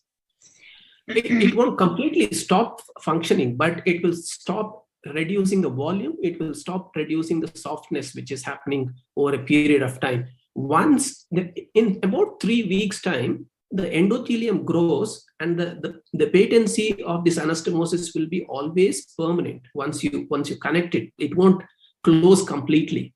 So I wouldn't say it would completely stop functioning, but the efficacy or the amount of lymph that flows through these veins might be less. Now remember, axilla has got at least 15 to 20 big lymphatics which are going into from the arm, which are going into the axillary lymph nodes and into the supraclavicular trunk. So we don't replace all 15, or we don't bypass all 15. There are only few of them we bypass. So always there is an increased pressure in the lymphatic system. It will never ever go back to pre-operative pressure levels. So I don't think it will stop functioning. And in any case, the lymphatics and the valves are working only in the stage 1 and stage 2 lymphedema. If it has gone to stage 3, you will hardly find any functioning lymphatic. So if you do an LV at that stage, it is almost completely useless. Thank you so much, Dr. Ashok. I think we are running 10 minutes over time. And thank you for the excellent presentation. This topic which is rarely discussed. And I now hand over the mic to the organizers, please. Thank you so much. Ramesh. Dr. Ashok? Please go ahead. Please go ahead. The TDAP, will you present after some time, sir? Dr. Yeah, no problem. According to wherever it comes, I will. Perfect. Okay, sir. Thank you, sir. Thank you. So we would like to go to the third session. I would like to call upon Dr. Pawan Gupta, who is the next chairperson for the next session. He is a senior surgical oncologist and also the director of surgical oncology at Max Institute of Cancer Care, Max Super Specialty Hospital, Vaishali, and also Patparganj. Dr. Pawan, sir, could you please invite the next speaker? Yeah, thank you, Ashwini. So this is the third session for today, and we are having great videos. And in this session, we have got 3 videos presented by one by Dr. Geeta, my colleague here at Max Hospital. Then the second is by Dr. DG Vijay, who has been my teacher when I was doing my MCH. And third is by Dr. Hari Chaturvedi, who is my boss here. So we go ahead with the first video by Dr. Geeta. Over to you, Doctor. Dr. Geeta is the Senior Director, Surgical Oncology, Breast Services at Max Hospital, both at Patparganj and Vaishali and Noida. So she has been doing, I have been witnessing great surgeries in the OT. So we will have some great videos here also. Please, over to you, Dr. Geeta. Please unmute, Dr. Geeta. You're muted. Please unmute. Please unmute, Dr. Geeta.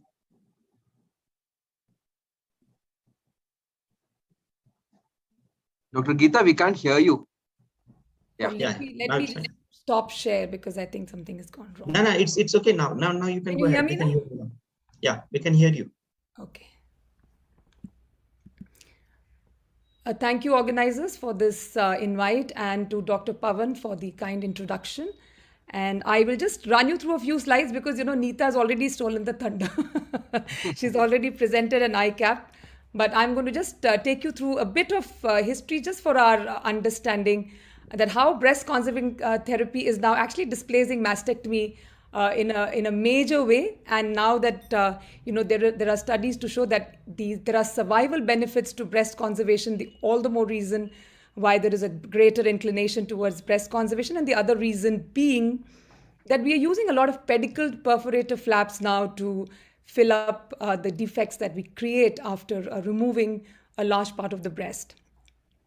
And the good thing is that this surgical procedure can be performed rapidly with little or no local morbidity, and you can actually harvest a large bit of tissue without sacrificing muscle or the nerves.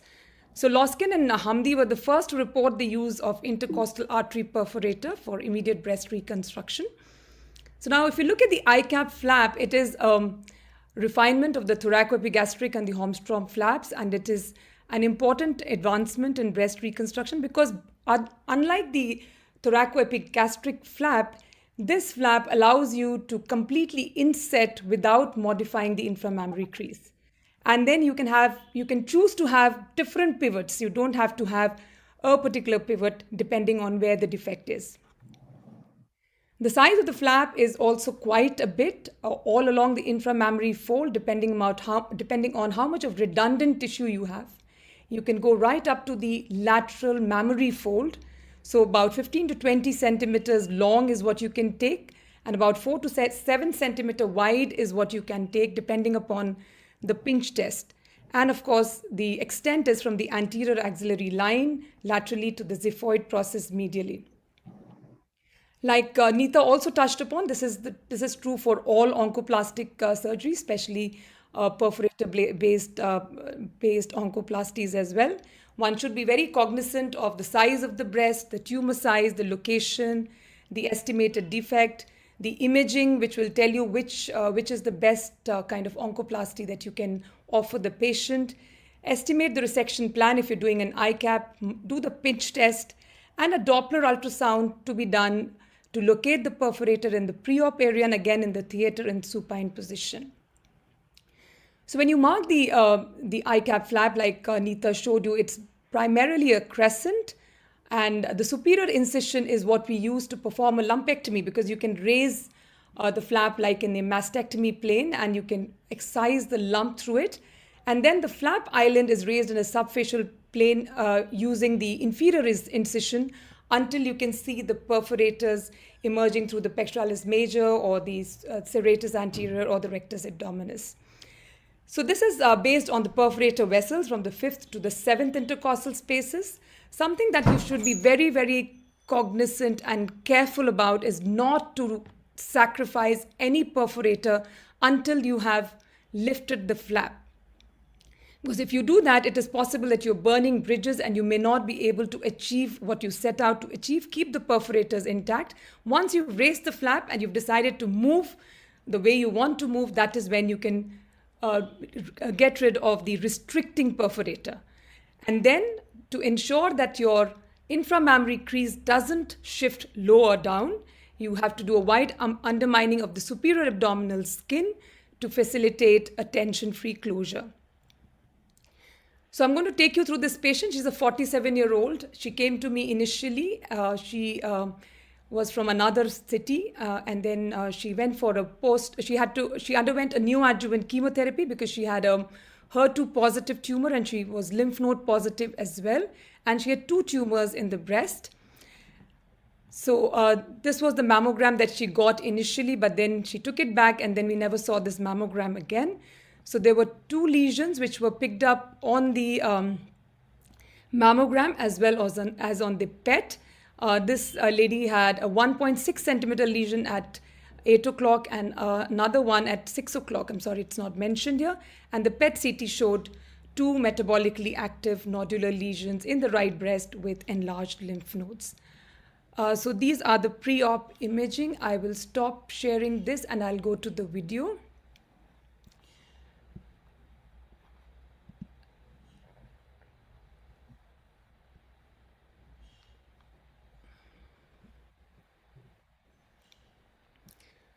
So you would mark the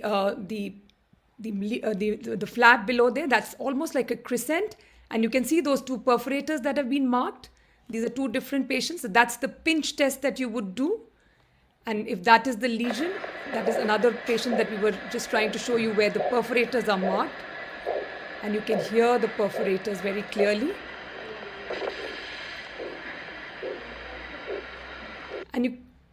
So this is the patient I was talking to you about. After chemotherapy, she had a very good response. 2 clips in both those tumors. Both were marked with wire. The clips were marked with wire. They were about 1.5 centimeters away, 1.5 to 2 centimeters away. So that is the reason why the resection would be kind of bigger than what it would have been had it been a single lesion. So the dissection was carried out to the muscle with the J wires in situ, both the J wires in situ. And that is the orientation sutures being applied. And then we would apply clips also, because we would want to do specimen mammogram on to just see whether both those clips that were marked are out. So those are the clips being marked. So you can do a 1, 2, and a 3 from whichever way you start, clockwise, anti-clockwise.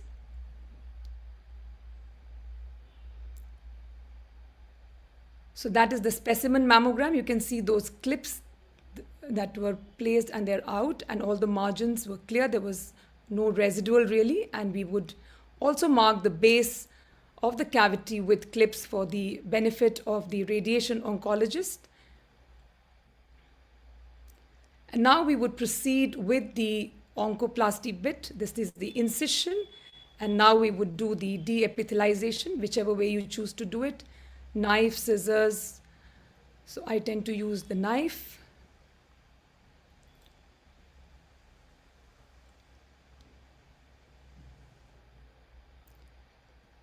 So once you've de-epithelialized the skin, you would do the lower incision, and the flap will be raised from below upwards, so that you would be very, very careful to stop where the perforator is. And when you're starting off, keep checking with the Doppler as to where your perforator is.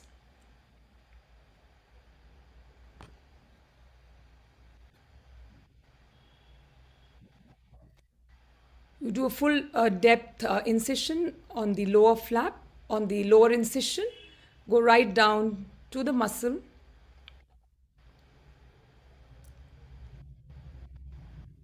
And then you can do a subfacial raising of the flap.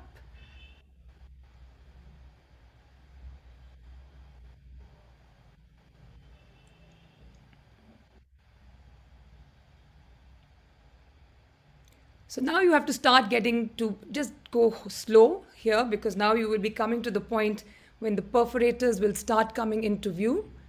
So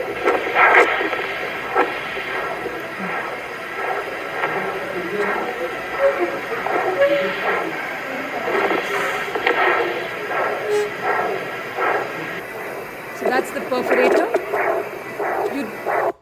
So you don't have to really skeletonize the perforator. You can leave a bit of fat on it. That is helpful.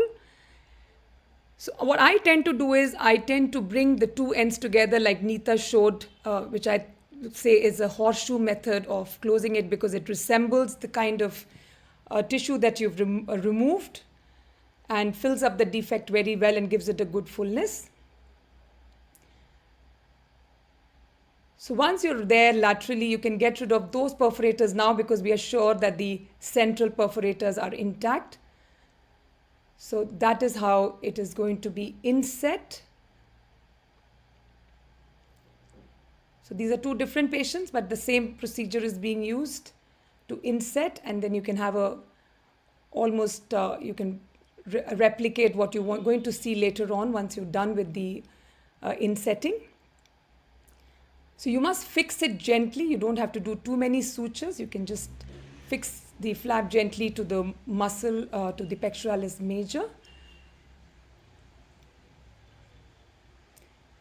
If you may want, if it's a largest flap that you've harvested, you can place a thin drain deep to the on the donor side, in the donor side, and then you can close it in 2 layers with a vicryl and monocryl.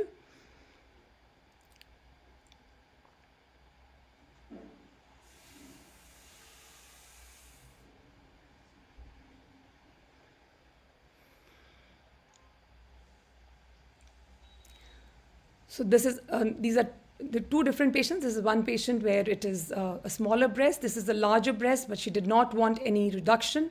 So that is why we had to replace it. So that is how it looks like in the post-op. This is the other patient several months, 12 months down the line. You can barely make out that anything has been removed from there. Thank you very much. Thank you, Dr. Geeta. That was really wonderful and great cosmesis. So if there are any questions from the audience, I can't see any question, or if from our colleagues, if they want to ask something. Okay, there is one from Neeta. Using ICAP as an... Okay, so Neeta, we have had one patient in whom we did a risk reduction surgery for a BRCA1 positive patient where we did a subdermal sling.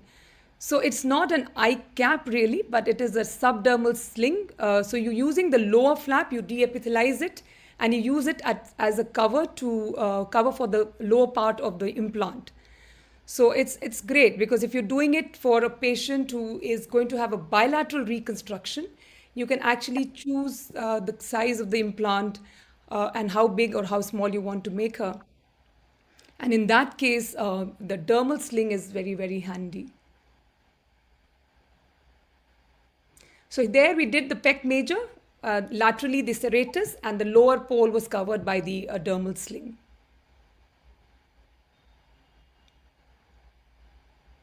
Great. Thank you, Dr. Geeta. So as such, we are a little running behind time. So I would, it was really wonderful, Dr. Geeta. So we have the next speaker and next presenter, Dr. DG Vijay, who had been my teacher when I was doing my MCH at Ahmedabad, GCRI. So right now he's the lead surgeon at HCG Ahmedabad.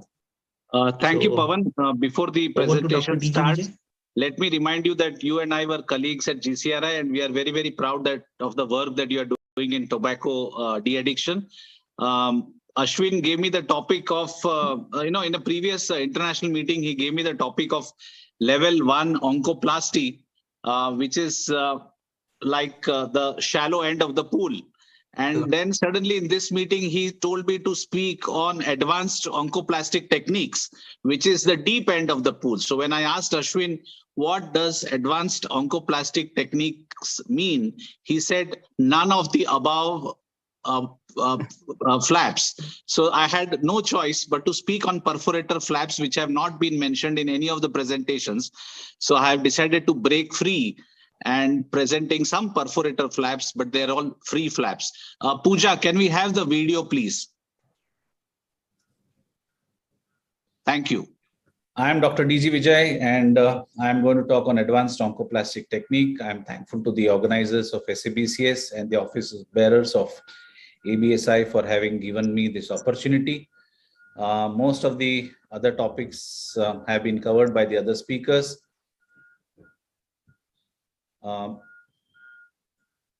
So I'll be talking a bit about the diap flap and whole breast reconstruction in particular. So this is a case where we have done a whole breast reconstruction by diap flap. This is probably a case that we borrowed from Dr. Dushyant Jaiswal, one of his earlier cases, where following post neoadjuvant chemotherapy, a left mastectomy is being carried out. A lot of skin is being excised in this case, as you can see from the skin markings.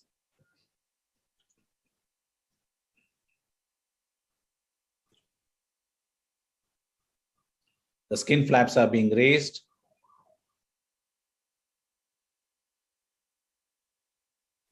That is a mastectomy specimen.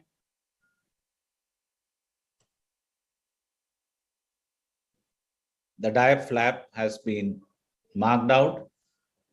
The perforators are also marked with the help of the CT angio and the handheld Doppler. The perforator has been identified. The flap has been detached.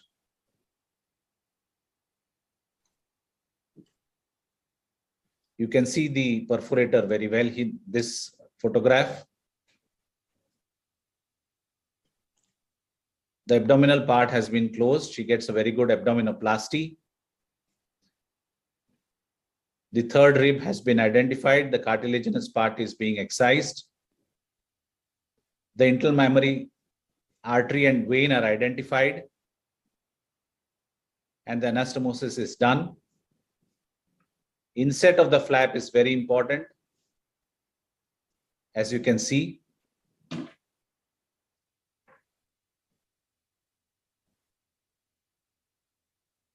giving very gratifying results, a frontal view of the same patient and a side profile, providing good bulk inframammary fold for this patient.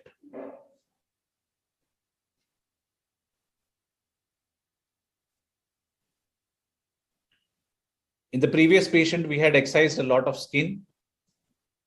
In this patient, we have excised less skin. This is one of our own patients. We have blue dye for sentinel lymph node biopsy. That is the post-operative defect. In this case, the diap flap and the perforators have already been marked. I do not go into the technical details. For any technical details, we have Dr. Ashok, who is an excellent microvascular surgeon, on the panel today. The perforator has been identified in this case. Very important to maintain the vascularity of the umbilicus. The abdominal flap is sutured back into position. The flap has also been sutured into position. The diap flap. There could be very nominal marginal necrosis, as you can see here, but provides excellent bulk to the patient. A skin-sparing mastectomy in this case. We used to take a part of the skin muscle, as you can see, a modification of the diap flap. Two perforators, as you can see, one goes with the internal mammary artery and the vein, and the other used to go with the thoracodorsal artery and the vein, supercharging the flap, so to say, giving good cosmetic results.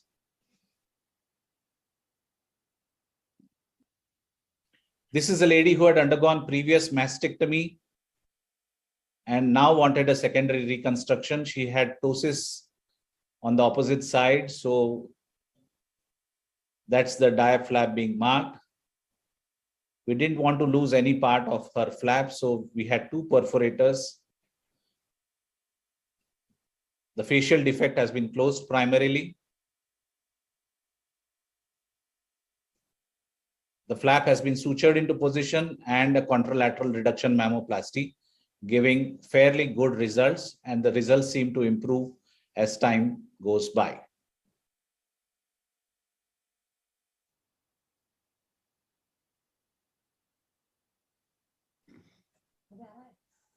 A side profile of the same patient.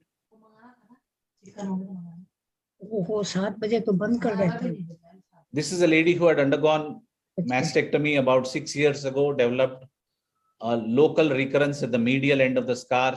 Remember that she was hormone receptor positive. So we went in, excised a part of the sternum and the adjoining ribs. So we wanted good coverage. We did a vertical rectus abdominis myocutaneous flap. This is a pedicle flap, but provided a very good steady skin cover and bulk. This is a lady in whom we did a mastectomy with the anterolateral thigh flap reconstruction. A large malignant phylloids, as you can see here. A closer view of the same patient. You treat it like a sarcoma, doing a compartmental excision. This is the post-operative defect. And this is how the specimen would look like.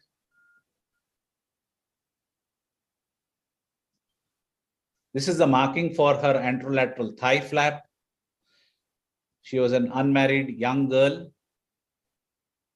And this is how the flap was sutured into position, giving us excellent skin cover and a bit of projection as well.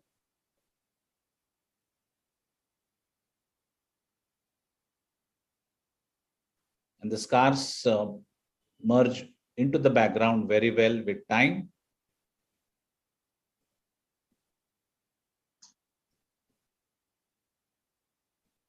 Especially in the lateral part of the wound.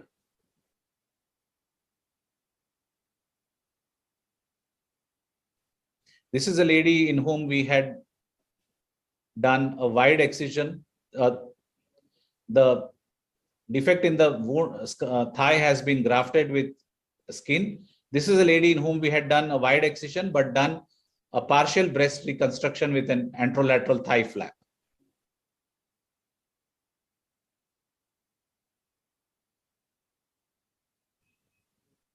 Again, gives good bulk to the patient.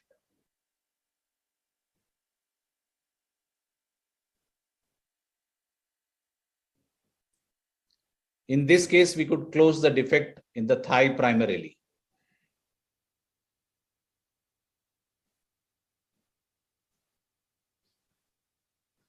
This is a lady in whom we had done a bilateral nipple sparing mastectomy and a bilateral diaph flap.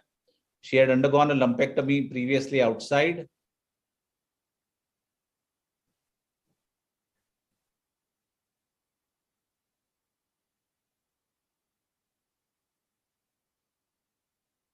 The stitch marks the nipple, and you can see the scar has been excised as well. Again, the black ink marks the nipple. This was a contralateral prophylactic mastectomy. The diaph has been marked out, divided into two.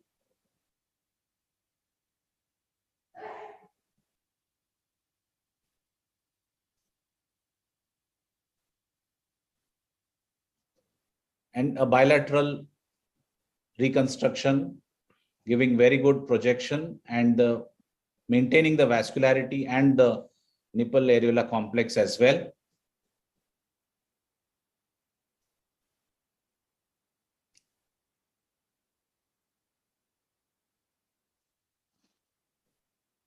And with the brassiere on, all the scars are well hidden. In this case, we did a mastectomy and a diaph reconstruction, but the patient was very keen for a nipple areola complex reconstruction as well.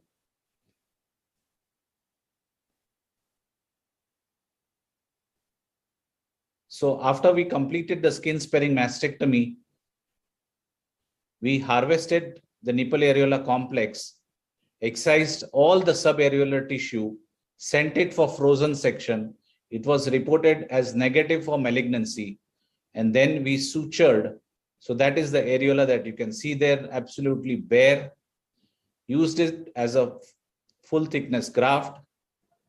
The diaph flap was deepithelized. And the areola has been sutured with interrupted sutures, giving good result. That's the team at HCG Cancer Center, Ahmedabad. Thank you very much.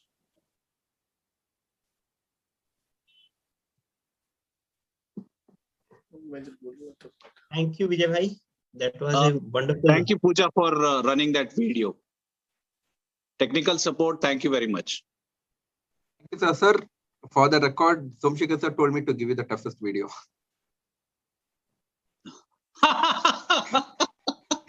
So he said that it's very easy. You have to give him. I was checking who pushed me into the deep end of the pool. I was checking who pushed me into the deep end of the pool. I know, sir. Somshikar sir said, no, this he will do. Please give it to him. Sorry, sir. Okay, now we know. Thank you. Great Thank video, you. sir.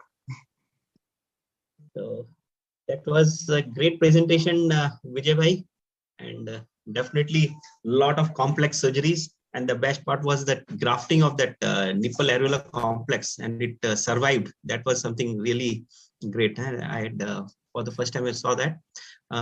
Okay, so if there are any questions from the, I had actually got disconnected for some time, so I don't know. I'll take them in the chat box. I'll take them in the chat box.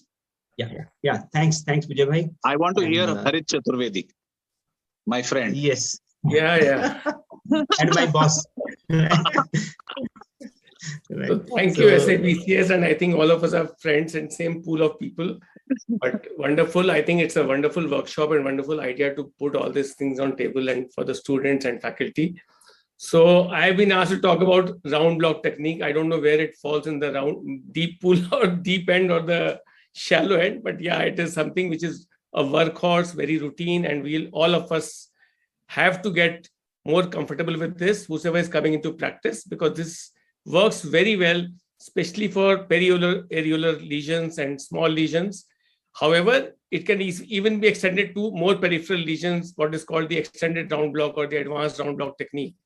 So this was started somewhere in 1990 by Benelli, and this is therefore also referred as a Benelli's flap or a donut flap, because the donut is what we remove and what incision we make around the areola. So that is how these names have been adopted. And it was initially used more for mastopexy. However, in good selected cases, especially for small and medium-sized breasts, it corrects ptosis. It works very well for tumors up to 2 to 3 centimeter size, depending on the breast tumor ratio, in fact, to be precise. And as I said, that more, works very well for periareolar tumors, but works even in the large breast or more peripheral tumors. One can select and use this because the scarring is very minimal. The total outcome leads to a periareolar suturing, and therefore it works very well as cosmetic result. Only thing is that loss should not be big. It should be less than 20% defect, and that is where it works best. The only disadvantage is that areolar distortion can happen, asymmetry may happen. So therefore, one has to be very cognizant when you are making the de-epithelialization incision that how wide you can go on one side to correct make sure the centering of the nipple happens in an appropriate manner. So that is the important thing. Now, today we are talking about a 43-year-old premenopausal with no family history of breast cancer and lump in the breast for 1 month. And the size is 36C and the lump is 2x2 with no palpable nodes. And this is the mammography picture, just emphasizing that the lesion was periareolar and a good case for a donut technique or a round block technique. This is the MR picture for this young lady, again, emphasizing that this is a more central lesion. And the pathology was invasive duct carcinoma, grade 2, ER positive, and HER2 and PR negative. Now, this is the technique, what we planned, round block technique with sentinel node biopsy. So I'll just play this video and we can talk. I'll just run it. Yeah. So this is marking of the tumor and the periareolar incision.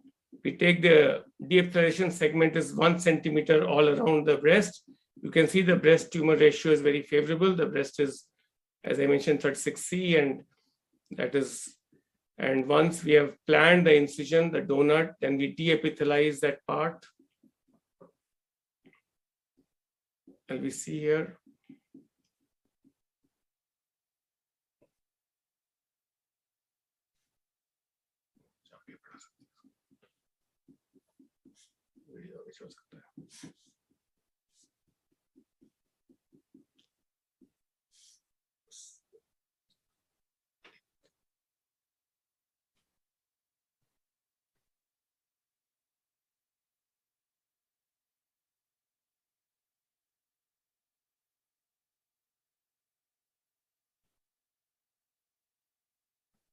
So this part, I would say, once we are planning this de-epithelialization, we look at the location of the tumor, any asymmetry which can be caused, and therefore we occasionally plan the width of the donut can vary in different parts depending on what we want to do.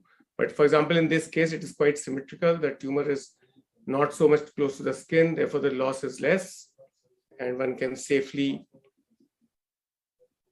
do with a 1 centimeter segment. Once we have done that, then we will raise a flap just as we would do for any breast conservation. We are cognizant that we have to have a good margin all around the tumor. So we will raise the flap accordingly all around. You can see the blue dye for the sentinel node which was done. So we use a dual technique, and we also have the advantage of SPY, which we are using now for a few days for using ICG. But I think the volume main experience is the sentinel node with gamma probe and the blue dye, the dual technique. And once the flap has been raised all around, then we'll go. This is the orientation suture which we are taking before we start raising the flap, so that we know where the language of the pathologist and surgeon is same. And now we are going all around the tumor, taking a 1 centimeter gross margin all around. And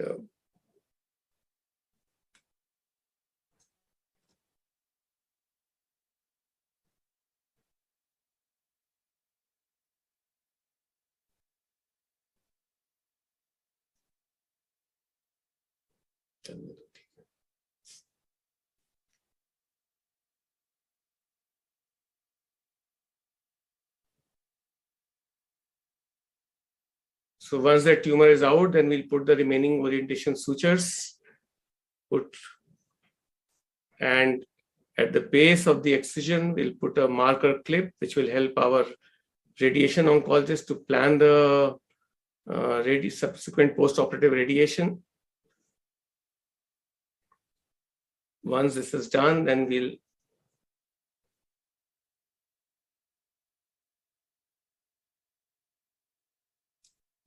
mobilize the remaining breast also. And meanwhile, we send this lump for frozen section that we practice for all our breast conservations, that the margin is adequate.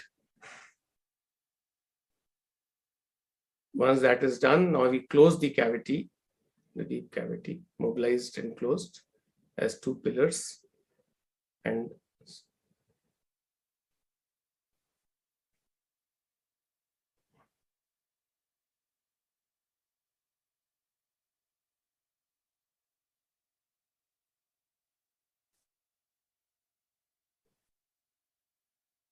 now we just all around we'll raise the skin flap by about 2 centimeters and then bring it all together, subcutaneous clip, sutures, and now a purse string all around to make sure that we have got a good closure of the,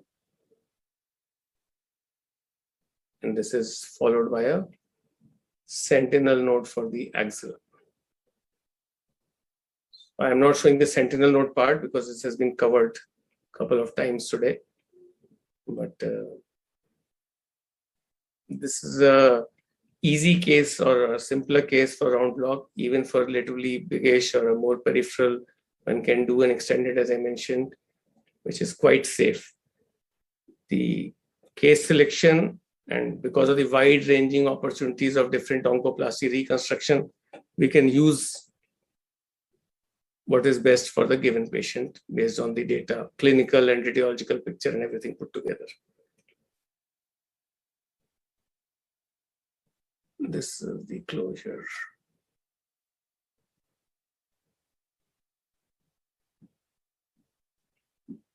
So this is the final histopathology report, T1C, N0, grade 2, and margins are all clear. DCIS was present, no LVI, and the sentinel nodes were negative. So this is a simpler final outcome, and thank you very much. This is our team at Saket, Surgical Oncology. So any comments, questions, ideas? Thank you, sir, for the... Vijay Bhai, any comments? So there is a question in the chat box by Ashok. What is the reason for donut skin deepithelialization if the tumor is so small and close to neck? And close. So basically, tumor is small, no doubt. But having said that, we are getting good margin. Donut is actually helping in making sure you mobilize adequate tissue and no wrinkling. But certainly provides better access. Provides better access. Yeah. That's all. Yeah, but if the areola is very large, then you need not do a donut. Then if you it's need small, not. I agree obviously you need a better access. What I wanted to say was, Dr. Hari, this is such a good workhorse. I do it often for very large fibroadenomas or benign phylloids far away in the breast in a younger lady, 18, 19, 20, the donut mastopexy for even 5, 6, 7, 8 centimeter phylloid, benign phylloid or a fibroadenoma, upper outer quadrant, because you can just raise the flap a long way because the excess is so great. So I think not for malignancy, even for benign lesions, this is an excellent incision. I think Dr. Neeta has a very valid question there, that any concerns for the lower half, so lower quadrant. Certainly in lower quadrant, you have higher probability of parrot beak defect, and therefore it is best works for upper half tumors. But depending on the size and breadth of lesion, you can consider, but that is one area of concern, no doubt. One should be choosy in that. I think Geeta has mentioned on a few. To close the defect, sometimes parrot beak deforming can happen. That is for the lower half more often. And need lipofilling in that case. Agreed. Chairman, sir, I believe that all incisions in young unmarried women should be either circumareolar or through the inframammary crease. We can't have, fibroadenomas. I won't apply any all or none law. Depends on how close to the skin the lesion is, how peripherally it is. So I would say be judicious and open-minded. Most of them. Yeah. So as far as possible, you can do it. But see, doing large tumors, circumareolar incision is not be a good idea. Benign. At least the benign ones. Yes. There I may probably agree with you. So that component in my practice is so small that I keep getting. Madam, yes. Dr. Sareen was talking about large fibroadenomas. Yes. At least those ones we should try and. Yes, I agree with you. Periareolar or in the inferior mammary crease. I mean, giving incisions right over the tumor in a young makes no sense. Yeah. For a benign tumor, I agree. Yeah, but for a malignant tumor, I don't know. Sometimes you may have to actually. Agreed, sir. Yeah. Supposing, Harit, if the tumor is close to the skin, it's like 1 cm. Yeah. And you need a thickness of skin at least half to 0.45 centimeter. Would you excise the skin? And if you excise the skin, does the areola get pulled up a little bit towards the scar? So that is where when you make you can make a you make a donut plus you make a circumareolar incision around the tumor, and then there is a T kind of a thing with periareolar. So that is once you're closing, you have to be careful about that and make sure that doesn't happen. The T is avoided. If I'm getting your comment right. No. I'm saying if the tumor is close to the areola and the skin, and you have to excise the skin over the tumor. Yeah. Then maybe if the breast size allows, the areola size allows, and make a bigger donut, that should work in that case. But as far as possible, avoid the nipple should not be lost from the center. That is important. I think one of the things I do in such situation is to extend the incision like a racket. So you can just add an added arm, but that can be closed, and it gives a very, at least NSE is not disturbed. And regarding the lower pole, I think if it is there at the lower pole rather than round block, it is good to use a superior pedicle. Absolutely. So that gives you easy access. Round block is not a good one for the lower half. Yeah, so one can make a superior pedicle mammoplasty, and that will serve the purpose well. Absolutely. Agreed. I have to thank all the speakers of this session, and we had a great discussion, and I'll just hand over to the organizers. Ashwini, over to you. Thank you so much, all the speakers, and it was. Thank you. Thank you, Dr. Pawan Gupta. Thank you. So we'll go to the last session for today. I would like to invite the chairperson, Dr. Neerja Gupta, who is the visiting consultant of surgical oncology at Akash Healthcare, Dwarka, and also Dharmashila Narayana Super Specialty Hospital, also at Fortis, Shalimar Bagh, Vasant Kunj, Delhi. Dr. Neerja Gupta. Dr. Neerja? Right, if she's not here, can I call upon the... Can you hear me? Yeah, now I can make it. Good evening to everyone, and I would like to congratulate and thanks to all the organizers for arranging such an exhaustive program. Great efforts, and although it's almost the end of the day, I'm sure we are all hooked up to the fantastic session. So I'll just start with the first presenter of the video, Dr. Navneet Kaur. Dr. Navneet Kaur is a dynamic female surgeon from Delhi. We all know she's a teacher and she's a great academician also. Dr. Navneet will be presenting the variations of LD flap reconstruction in breast surgery. Over to you, Dr. Navneet. Thank you so much, Neerja. And once again, thanks to the organizers for giving me this opportunity to share the experience. And I think I can now share my screen.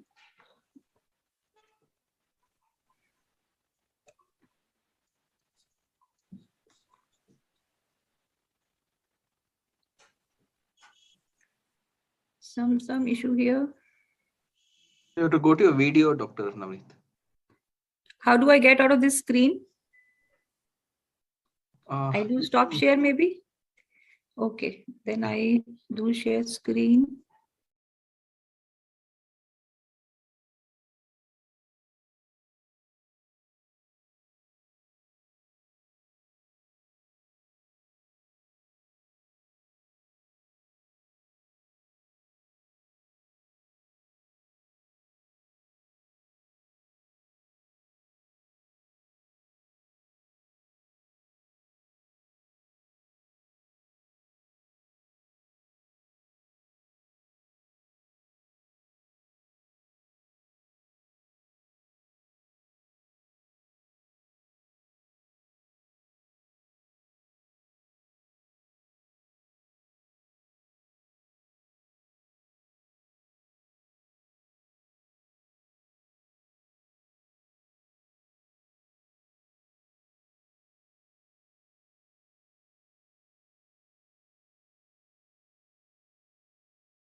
Rosina on the platform, please, Dr. Rosina. Yes, I'm here. I could share first. Yeah, welcome, Okay. Dr. Rosina. We all know her. She needs no introduction. She's from Tata Medical Center, Tata Cancer Center, Kolkata, and she's having a lot of, she has contributed towards publications on perforative flaps as well. Dr. Rosina will be talking on, or rather presenting on, a breast conservation surgery and a dual sentinel node biopsy. Hello, everyone. I think there is some repetition of what we're showing, but on the other hand, I think I'm going to just show you with the sentinel lymph node biopsy a few tricks and techniques the way we do it, which may be helpful. And also, from the oncoplasty point of view, rather than showing an oncoplasty, I'm actually going to show you how we use the intraoperative ultrasound. So that's going to be something a little different from the flaps that you've been seeing. Thank you for giving me the opportunity to present these. Now,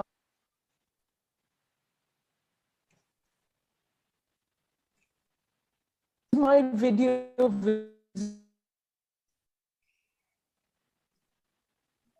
yeah, is my video visible? Yes, it is. Okay, so we'll run through it. Actually, there's a commentary on it, so I'll just sit through it and then we'll see about any questions at the end.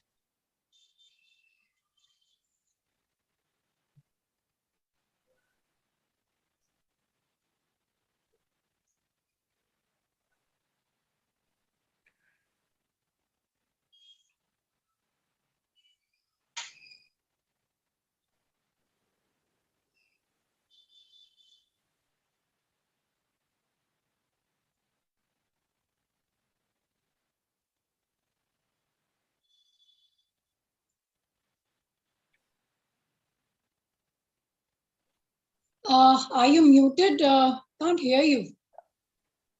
No. Okay. I thought, okay. I mean, can you hear the voice on that goes with the video? No. There is no voice on your video.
Oh dear. So it is asking me, please install Zoom audio device, which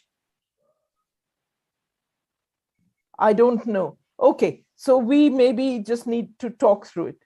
Can you hear it now? Not yet, ma'am. No. Okay, so I think there's, right.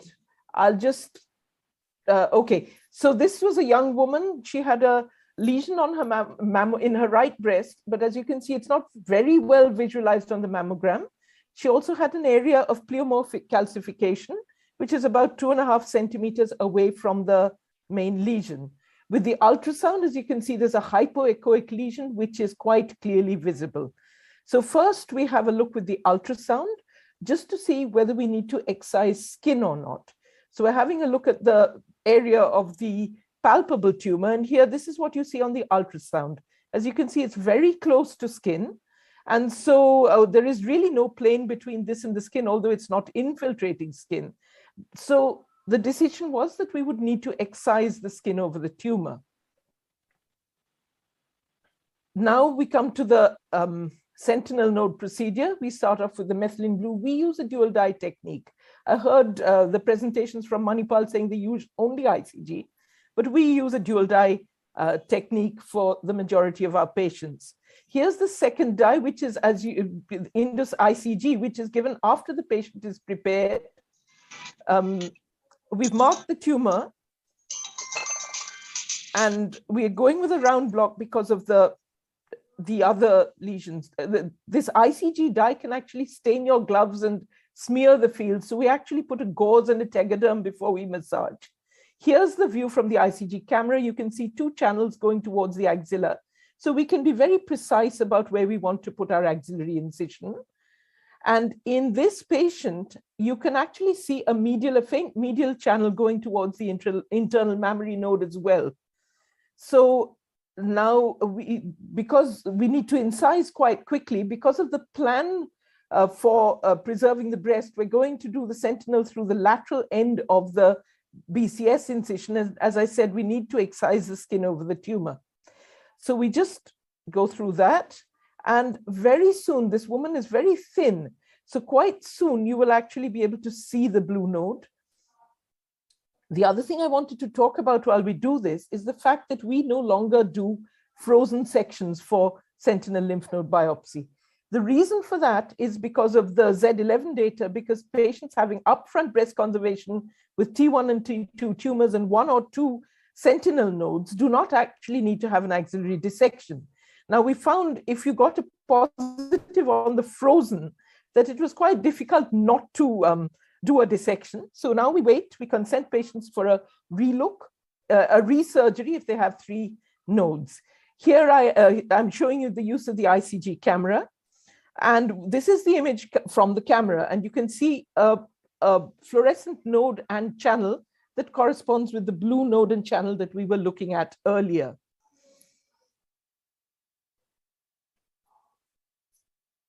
So there it is, the blue node, just confirming. And then we start the dissection. As you've seen before, we have to be very careful with the channel. We don't want to divide the channel because that just causes contamination of the field. And particularly when you're using ICG, it's really, it can cause a lot of confusion. It can be very difficult to see what you actually want to do. We use these diathermies with a smoke evacuator system, which also helps to keep the field very clean.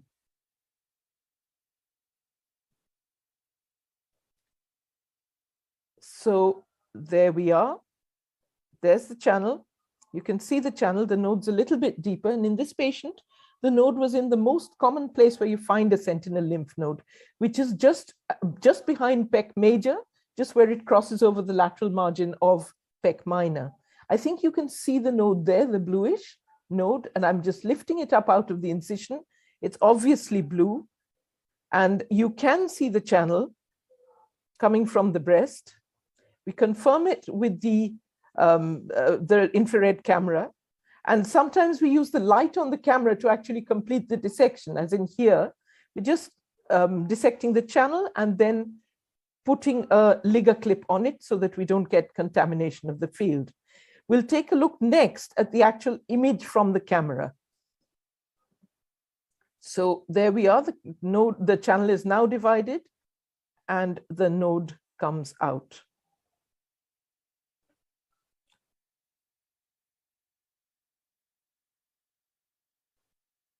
Obviously blue. So back to the camera, and we'll look at the image from the camera itself. There it is. So you can see the fluorescent node and the channel that correspond with the blue node we were looking at a minute ago.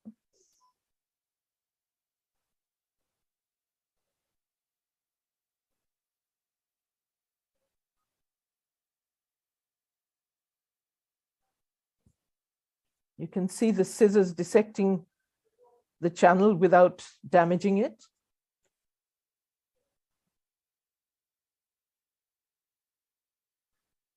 And then there goes the Liga clip.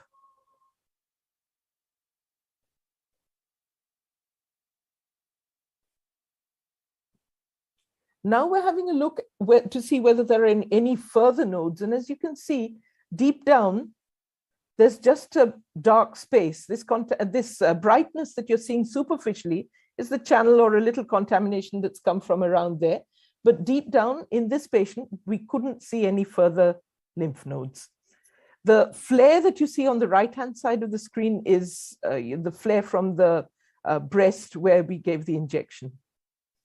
There's the fluorescent node that corresponds with the blue node, and this goes off to the lab. As I said, not for frozen section anymore. We send this directly for histopathology. Now to come to the ultrasound, we have another look with the ultrasound just to make sure that we know where we're going to be, that our markings are all correct. Now, it's not my intention to show you the actual, oh, right. So here's the view from the ultrasound machine. As you can see, the lesion was was so superficial that the probe keeps slipping off it as we examine it.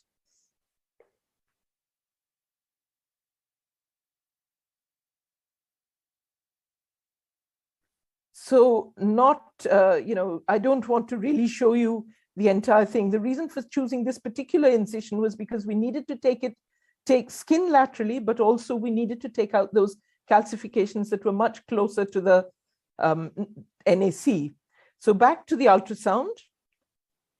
Once we've dissected our flaps, we have a look at the tumor again with the ultrasound.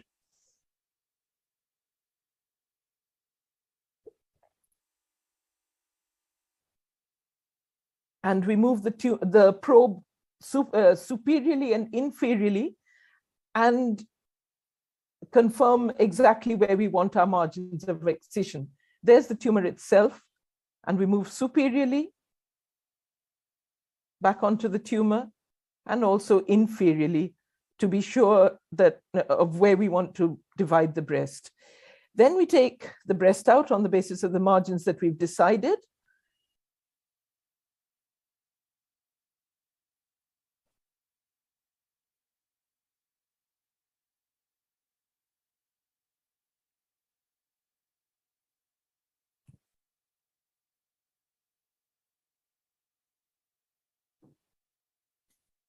And put orientation sutures and then look at this. All this time we've been looking through the anterior border, but now what we do is we get an opportunity to look at the tumor through the superior margin and through the inferior margin, which gives us another way to decide whether our margins are wide enough. I'll show you the image now from the ultrasound machine. So here we are. First, we're on the anterior margin and moving superiorly. The anterior margin we knew was close, but of course we've taken skin, so that's quite all right. As we move away from the tumor, we can see actually that we have a clear superior margin. But then what we do is we place the probe on the breast tissue at the margin where we've cut it.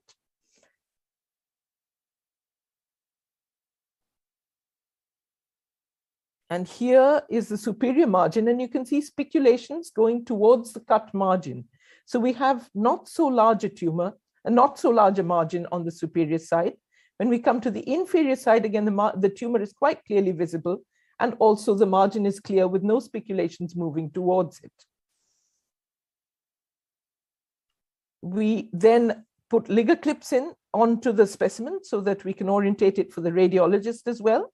And here's the specimen mammography. As you can see, the tumor was quite close to the superior margin, and all the calcifications which are at the right side of the screen here have been removed.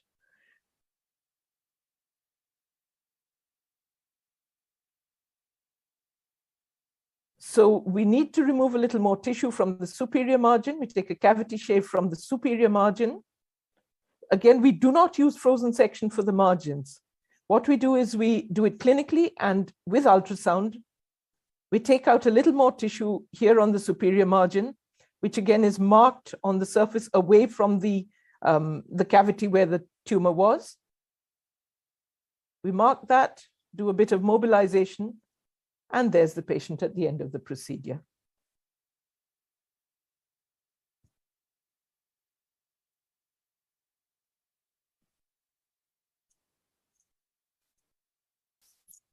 Right. So is there That was very well anything done. anybody would like to ask about that? Yes, there is a question. Somebody's yes, Doctor. I'll just yes, Dr. Vijay wants to ask how many centers in India follow Z11. I know Manipal does. Somshekhar does. He was doing it before us. Maybe somebody, if Som is there, maybe he'd like to comment about it. We've been doing it for about 6 months. And during this time, from the point of view of not using frozen section, we have in about 50 or so sentinel lymph node procedures, we've only had to go back once for one patient who had 3 sentinel lymph nodes. But we are doing this on the basis of a lot of analysis of our own data over the previous 5 years or a bit more than that, previous sort of 7 years or 8 years of sentinel lymph nodes. We have data on every single patient, and we've audited ourselves and done quality indicators and various other things. And only then did we move to this. I agree with Rosina. Same thing we did. We audited our sentinel lymph nodes over 8 to 9,000 and also beyond that, even before the ICG, right from year 2002 till now. And axillary recurrence, breast recurrence combined both in SLNB group and sentinel node positive group who refused for revisit. And we had 0.2% axillary recurrence only in our over 8,000, 9,000 sentinel node. So we have totally switched over to Z11. And after we switched over to Z11, 6 years follow-up, our axillary isolated recurrence are still less than 0.2%. So we definitely follow that. That's an excellent data, Dr. Somshekhar. I have a question. And Dr. it is published actually. We published 4 papers last year on our SLNB and axillary recurrence. It's there. You can Google and read them. Yes, we have also published our data on this. That's good. So I have a question, Dr. Rosina. While doing this specimen mammogram, do it for all the patients, or is it a low density? Because I think it'll be. See, we definitely do it for all small lesions. Let's leave out the impalpable lesions where obviously we would need to do it, but we do it for all small lesions. Sometimes, for bigger lesions, it's not really very helpful because you can't get in, because of the tumor being in the middle, you can't get enough compression to look at the lateral parts, the sort of margins too well. We do it for all smaller lesions, but now we use the ultrasound peroperatively for practically every breast conservation. Okay, so what is your observation with density of the breast? I mean, does it impact your selection of case for intraoperative mammogram after the vitrectomy? We would use it for every patient. I mean, obviously in patients with very dense breasts, you see, it's the preoperative mammo which is more difficult to interpret because of the dense breasts. And in dense breasts, we would have done an MRI. But really, because the specimen mammo is being done with direct contact on the excised specimen, the breast density doesn't really seem to affect our interpretation of the specimen mammo. That's quite interesting to hear. Okay, that was a fantastic presentation. Thank you so much, Dr. Rosina. Just to have a look if we've missed something, some questions. Not really. So over to Dr. Navneet. Can we have the video now? Yeah. I hope now things will be in order. So thanks. Good evening once again. And I'll just share my screen.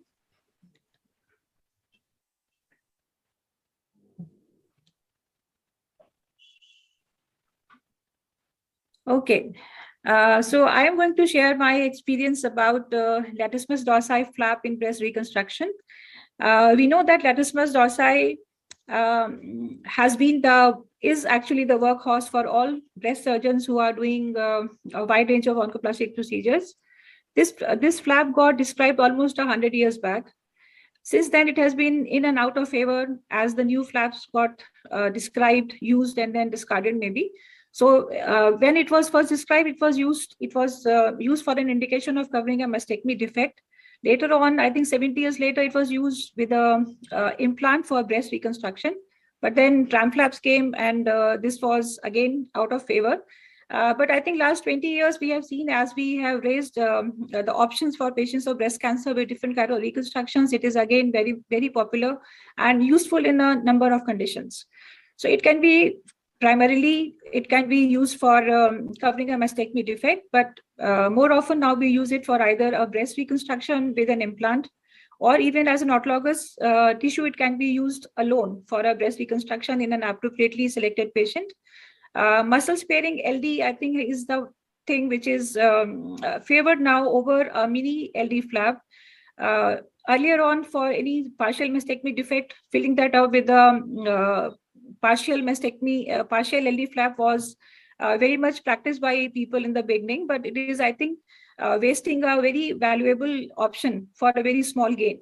So muscle sparing LD and now TTAP. So that spares the best part of the muscle for reconstruction, which we may require later on. For occasional case, it may be used even for providing skin cover.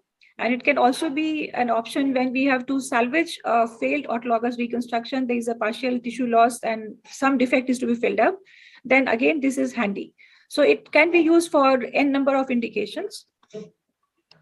A few things about the anatomy of the latissimus dorsi. It is a large flat muscle on the back having a wide area of origin, right from the iliac crest to the sacrolumbar fascia, then some slips of the ribs, lower ribs, taking a slip from the spine of the scapula, going towards the posterior axillary fold, making a spiral of 180 degree to get inserted at the intertubercular groove. So this is a large flat muscle, and though it is mainly an adductor and internal rotator, but if we sacrifice it, it doesn't really cause much loss of function to the patient. Another advantage of flat dorsi is it has a very robust and regular blood supply. So we can very reliably find these vessels which allow this to be a robust and reliable flap. This is the subscapular artery from which there is a origin of thoracodorsal pedicle. It gives off a branch to the serratus muscle, which can be used in case we end up injuring this thoracodorsal pedicle here during axillary dissection. So at the time of mastectomy, this pedicle, thoracodorsal pedicle, should be carefully identified and preserved so that it can be used either for immediate or even a delayed reconstruction. When we are using LDMF only with the for the purpose of covering an implant, I think the technique is simpler. You can just raise flaps after making the choice of incision that you may design beforehand, and take the muscle and as much extent of the dissection as is required. It can be just flipped anteriorly and can be used to cover the implant. So this is one of the simpler, I would say, methods of creating a breast reconstruction with an implant. When we want to make it completely autologous with an LD, it needs a little extra effort. LD muscle has a lot of fat pads around it, and to add bulk to the lat dorsi muscle donor, bulk of the tissue, these sites from added areas can provide fat cover. So for example, this is zone 3. This zone 3 is actually the fat pad over the spine of the scapula, which can be harvested. We have described zone 5, which is the supra-iliac fat pads. Zone 4 is the fat which is anterior to the lateral border of the latissimus dorsi. And along with that are the fat over the muscle itself and under the skin flap. So if all these areas of fat are added to the muscle itself, it gives it volume to create almost a medium-sized breast in a suitable patient. But for that, patient should have adequate amount of fat on the back. It may not be appropriate for very lean or thin patients. So for example, this is one lady, we can see she has good amount of fat on her back. When we are designing an autologous reconstruction for her, all this fat will be harvested along with the muscle to provide an autologous reconstruction. Some more points which are important when we are designing an immediate, when we are planning an immediate reconstruction is that when we are doing the mastectomy, we should not cross the boundaries of the anti-axillary line, because if we do that and if we lower the skin here, we may end up with a reconstruction which is not as good cosmetically, because creating the lateral mammary fold may be not as good if we take down this part of the skin here. So we have to keep this intact and create a tunnel high in the axilla to be able to deliver the harvested flap from back to the front. When we talk about muscle sparing LD, which is, I think, a more refined version of mini LD flap, which was the practice not very long ago. So in that, usually when we were doing mini LD, we were just harvesting a skin paddle and then cutting the muscle, taking out the continuation of the insertion of the tendon. So practically the remaining part of the muscle was not available for any function. But when we are doing a muscle sparing, then the intent is to minimize the sacrifice of muscle fibers while preserving the branch of the thoracodorsal vessel. This is the lateral branch, which is mostly used. The horizontal branch can be required for some specific indications. So these are two main branches on which we design the pedicle when we are using a muscle sparing. The idea here is only to use only that much amount of muscle tissue which is required to support the overlying vessel. So I would be showing some interesting cases where we used LD for different indications, and then probably I will show a video, if time permitting, the second video also. So this was one young lady who presented with gross asymmetry of the both breast with multiple palpable lumps in both breast, and our diagnosis preoperatively was she had juvenile fibroadenomatosis, and the entire breast you can see is replaced by this adenomatous tissue. So in this patient upfront, we ended up doing subcutaneous mastectomy. Because of the extensive nature of the lesion, I was not prepared to go ahead and do a reconstruction right away. This, you can see there is a gross distortion of the breast, nipple has gone laterally, skin is very thinned out. So I ended up having a scar which was going onto the manubrium. And this is not a good area to create a scar. So we can see this lady has, this incision has partly necrosed and she has a scar here. So at the end of the procedure, she had bilateral subcutaneous mastectomy done for a benign indication, which was very deforming and very extensive. And then I had the job to do the reconstruction. So I opted to do a LDMF with implant. So we did that in 2 stages. This was one side, and subsequently the opposite breast was reconstructed. And I would like, okay, I'll show the video subsequently. This is a situation when we use the autologous for an, when we use LD for an autologous reconstruction. You can see here, this lady has a medium-sized breast. There is a good amount of fat on the back. When we are harvesting the muscle, we can almost harvest as much amount of tissue as is required to match the volume of this breast. So when we are doing autologous, the trick is that to get this fat into the flap, we have to create an artificial plane in the superficial layer of the fat. Whereas when we are doing LDMF, we can straight away cut down to the deep fascia. But we are, when we are doing autologous, we try to create a plane in the superficial fascia itself, keeping enough on the skin to kind of maintain the viability while harvesting enough to give volume to the tissue which is being harvested. So we can see there is a reasonable amount of match of the size on the opposite side. And this is the early postoperative result. And these are a few more cases which were, these are longer term follow-ups. So we can see that as the time passes by, these scars become barely visible. So this was still, I think, 3 to 4 months follow-up. These are much later, 1 or 2 year follow-ups. By that time, the healing is much better, and under a garment, the breast looks very normal. The sad part is our patients do not want NSE reconstruction. Creating nipple is a very simple job. Only problem is the areola. And I have seen that being done with tattoo machine, which is not available here because the pigment is not available. Otherwise, we can very easily almost create a normal breast by adding nipple areola reconstruction to these reconstructed breasts. This was one patient who presented to us with an extensive NSTI of the breast. This was a young girl, and following some insect bite, the entire skin of the breast was lost. So then what to be done for this situation? I did not want to put a graft on this.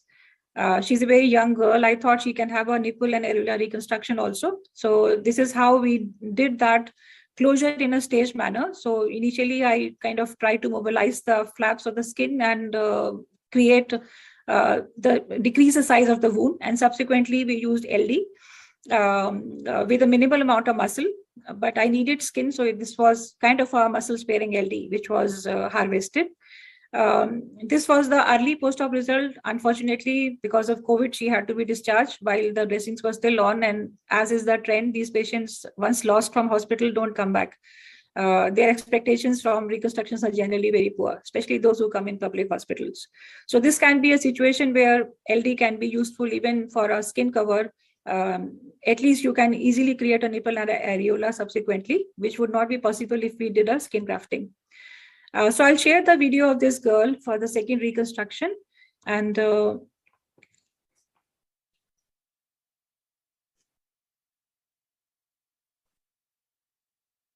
so first of all, we have to go into the mastectomy wound once again and open up the pocket. So this is what is being done. The size of the pocket has to match to what size of implant and reconstruction you are planning. Here again, we face a lot of limitations. I work in a public hospital. So this girl had no money to buy an implant. We just by chance had 2 saline implants of 200 cc each. So that was the only size I could choose to put there. She was a very lean girl. I could have put a smaller size implant also if it was available. But since the option is only one, so I had to choose I had to create a breast of that size. Now this LDMFB is being harvested. We have marked out the pedal on the back. This marking has to be done a day prior when the patient is standing and all the landmarks can be easily palpated. And now the flaps are being raised on all the sides. So superiorly, we have to go right up to the posterior fold of axilla. Inferiorly, we can go as much down as we require. When we are doing autologous reconstruction, I have to go almost to the iliac bones. So we can get the fat from zone 6, that is of the iliac love handles. But here the muscle is only as much as is required is going to be harvested. So this is posteriorly, the flap is being raised. And when we are doing this, here we have to keep in mind the muscle trapezius. In fact, latissimus dorsi has few muscles which are very closely attached, and unless we are able to identify them and separate the fibers, we may end up either taking the tissue of these muscles also along with the LD, or and then cause a lot of pain to the patient. So while harvesting the flap, one has to see that the serratus, especially the trapezius in the midline posteriorly and in the axillary fold, the teres major, they are separated from the muscle nicely.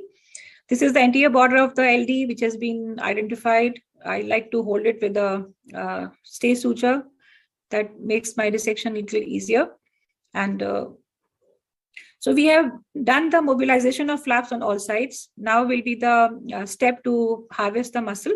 So I'm starting here from the anterior border.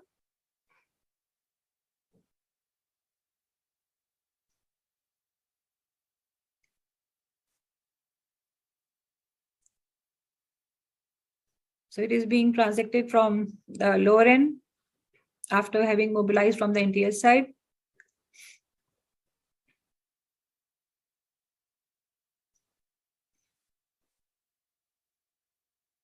Autologous slat dorsi is definitely more difficult. We don't see these structures so easily because they are all covered with fat. So that definitely takes much more patience and experience to harvest. And I have published my experience of some 22 cases in Indian Journal of Cancer quite some time back. And if possible, I will show one of the videos after this one.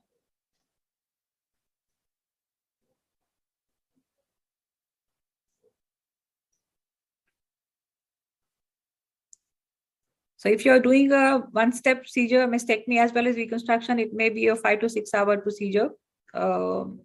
If it is a second stage, as in this patient, it was about 3 to 4 hours. So if one is doing immediate reconstruction, one has to be prepared for 6 to 7 hours of surgery, especially when we need to put very cosmetic sutures, subcutaneous double layer. That takes a lot of time. So now the muscle is being lifted and we are going towards the axilla.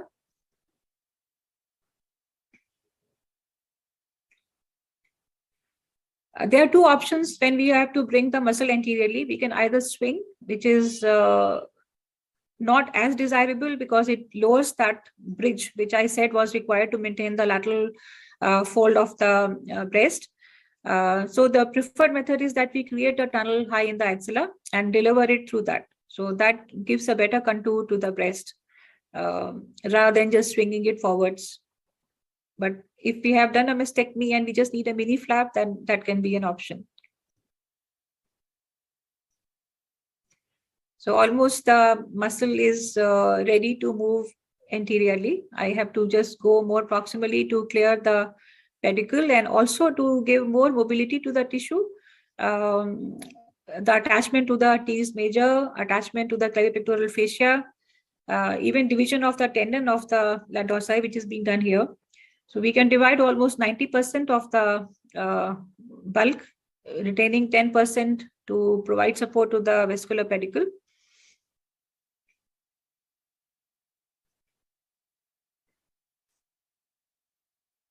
So this is where we are expected to, if we dissect more for this thing deeply, we will find the subscapular vessel running down.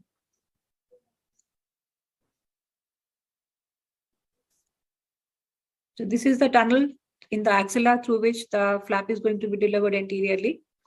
It looks a very small size, but usually one is able to squeeze it through the defect. After this has now come anteriorly, there is some issue with the edit of the video. We have brought the flap anteriorly. Now it is being fixed to the edges where we want to place the implant. So superior crease, medially and laterally, it has been fixed. This is the pocket underneath in which the implant will be easily placed.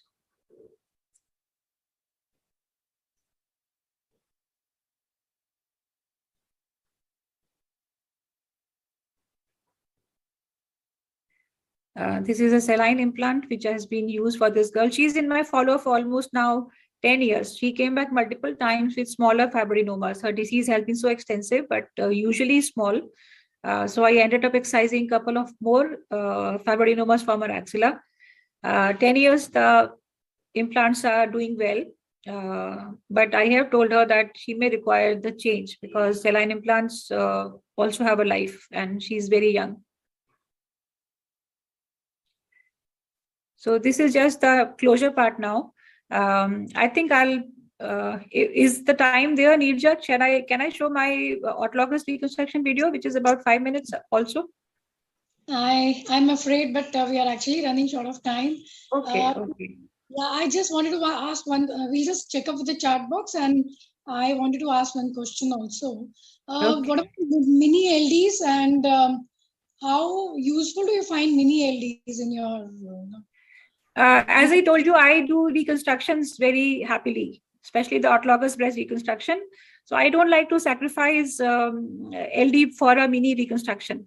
Therapeutic mammoplasty I'm very comfortable with. I got trained almost 20 years back in superior inferior pedicle mammoplasties, and I started sharing that experience when we started the activities of the ABSI.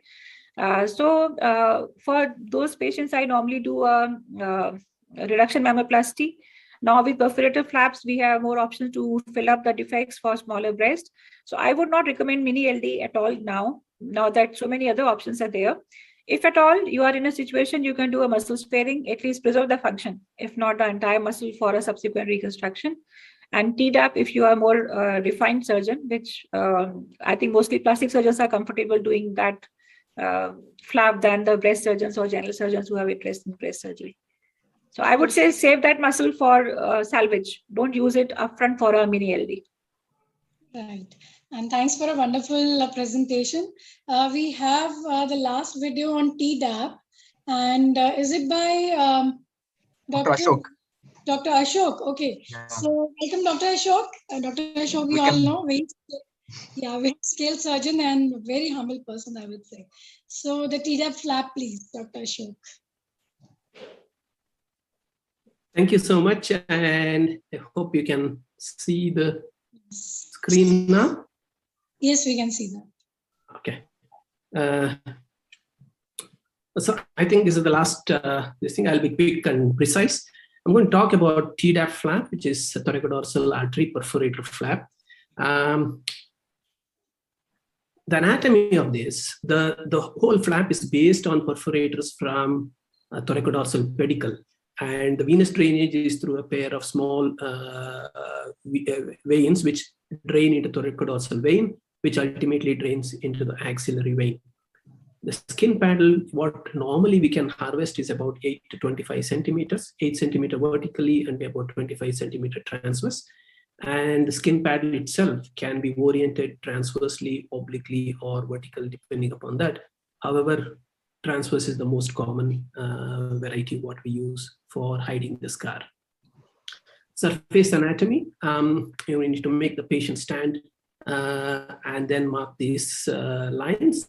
Just mark the posterior axillary line, which corresponds to the anterior border of the latissimus dorsi, and about 7 centimeters from the axilla and 3 centimeters from this point posteriorly would be the most likelihood of finding a good perforator. And this can be confirmed by doing an acoustic Doppler. And the skin paddle is planned based on this perforator in that region.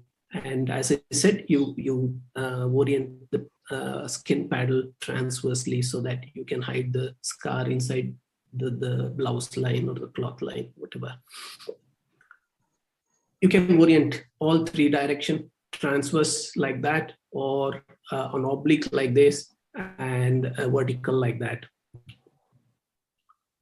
Indications: this flap is very good for upper quadrant like this, and even reaches the central quadrant if you are doing purely a perforator based flap. And if you harvest or dissect the pedicle itself, you can transpose a bit so that the reach of the flap can be even to the upper medial quadrant. So it's got an excellent coverage for all upper and central quadrant defects. How do we do it? This is how we plan. The first thing you need to do is mark the extent of the defect. What is the defect? So mark the defect first, and then mark the posterior axillary line. As I said, it is the anterior border of the latissimus dorsi. 7 centimeters from the axillary axilla, and about 3 centimeters posteriorly. It's a small circle of about 2 centimeters. That's where you will find the perforator. So this perforator, based on this, you mark a transverse ellipse. And if you are experienced enough, you know how long to take this. And you can always add a little more fat by cutting obliquely to add to the volume. But if you're beginning, what you can do is from the pivot point, from the perforator, measure the furthest distance on the defect and transpose it. That would be the end of your flap. That's how your flap will reach the defect easily. So this is the plan, and pinch and see whether you can close that skin easily. So that's how you would do. And most of the flap, where it lies on the latissimus dorsi, it's a cold zone. You can harvest the flap very fast. And only when you reach to the distal end, this is called the hot zone or the perforator zone, you need to be careful in dissecting so that you don't damage the perforators. Here is a case where she had a large tumor in the upper outer quadrant, wouldn't agree for mastopexy kind of resection. So this was planned. This is the perforator, and this is the plan of the flap we wanted to do. And once we remove the large tumor from outer quadrant, this is the defect. It's almost like quadrantectomy.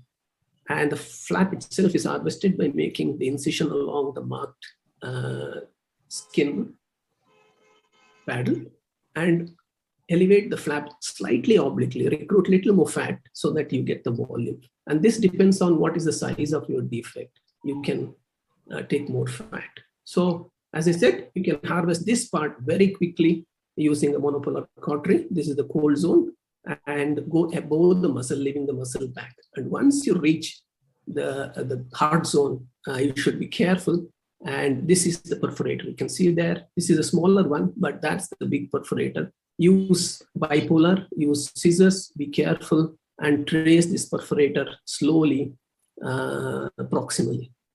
If the defect is on the outer quadrant, you don't need to dissect this perforator too much. You can propel the flap easily.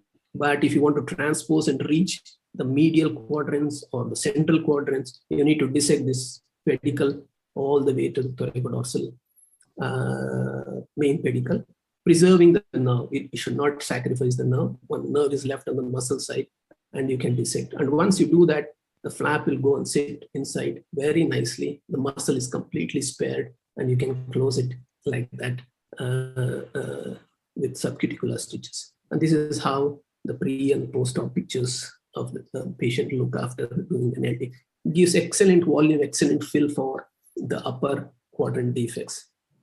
Now, a word about the movement of the flap.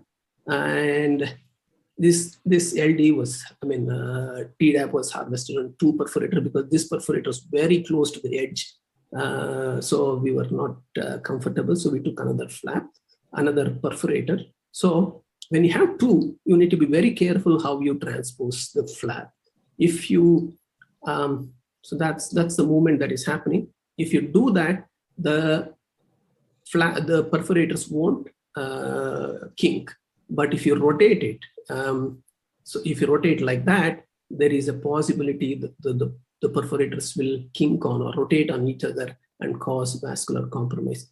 So if you have 1 perforator, you can do either way. You can either flip it or you can rotate it. If you have 2, you need to be careful how we do it. This is how we flip the flap into the defect. But if you have skin defect, you always have to propel it or rotate it. You cannot flip it. So that's about the movement of the flap. Some results of TDAP flap. Upper outer quadrant defect in a moderate size breast. This is the plan.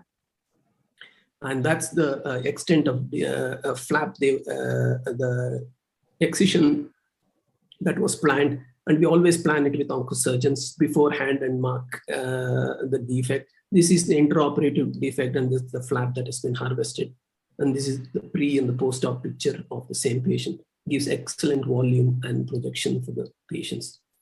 Another lady with an outer quadrant defect, slightly larger breast than this. So it helps to reduce the volume of the flap we need. This is the lesion, and this is the post-op picture of the same patient.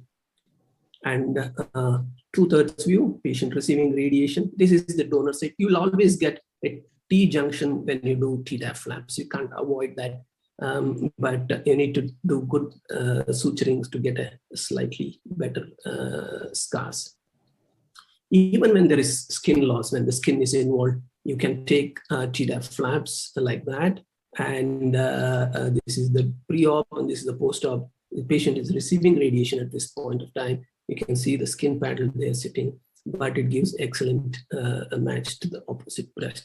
So what I would want to conclude is it's a good flap for upper quadrant defect, but it's not the first choice. Whenever possible, try and do an L-tap or a combined flap with a LICAP and an L-tap if possible, because you can preserve LD for secondary problems or a future use. And if it is perforator based, you can still use LD as another flap later on. But if you used the pedicle, you cannot use an LD. And not a flap to start. If you are starting perforator flaps, better to do other flaps before you get a hang of how to dissect the perforator and use this for the defects. Thank you very much for this opportunity, and I'll conclude my talk with this. Thank you so much, Dr. Ashok.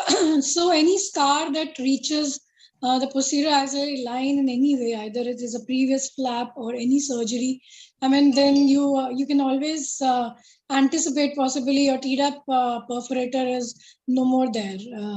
Am I right or wrong?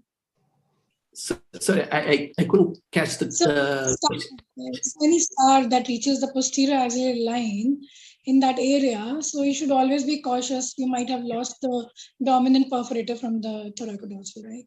Absolutely. If any surgery there, if you elevated the skin, the perforator would have been lost. So we need to be very careful if there is a scar in that area.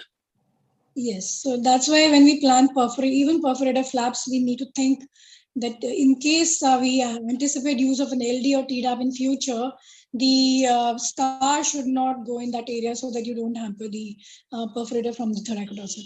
Thank you so much, Dr. Ashok, and over to the organizers, please.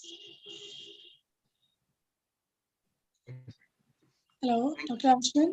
Yeah, thank you, everybody. Yeah. So thank you, Dr. Neerja Gupta. So I think we will conclude this session, and we thank the organizers for providing the Association of Breast Surgeons of India the opportunity of presenting our videos today. I think it was an excellent session. So again, I would like to thank Dr. Meenu Walia, Dr. Vikas Salreja for the opportunity. I think if nobody else has to say, we can end the session. I would really thank. It's a beautiful feast. If we record all this, the experience of everybody combined and various type of oncoplasty was superb. If you host it on YouTube, it's excellent teaching material for students. Thank you, Ashwin. Thank you, ABSI, and then thank you, SABC, our meet, Dr. Vikas and Dr. Meenu Walia. Don't miss tomorrow to join us for the best surgical abstract picked up from SABC. We have picked a beautiful surgical abstract. In one shot, in 2-3 hours, you can get revised all the surgical, trials, recent advances tomorrow. Thank you. Thank you, sir.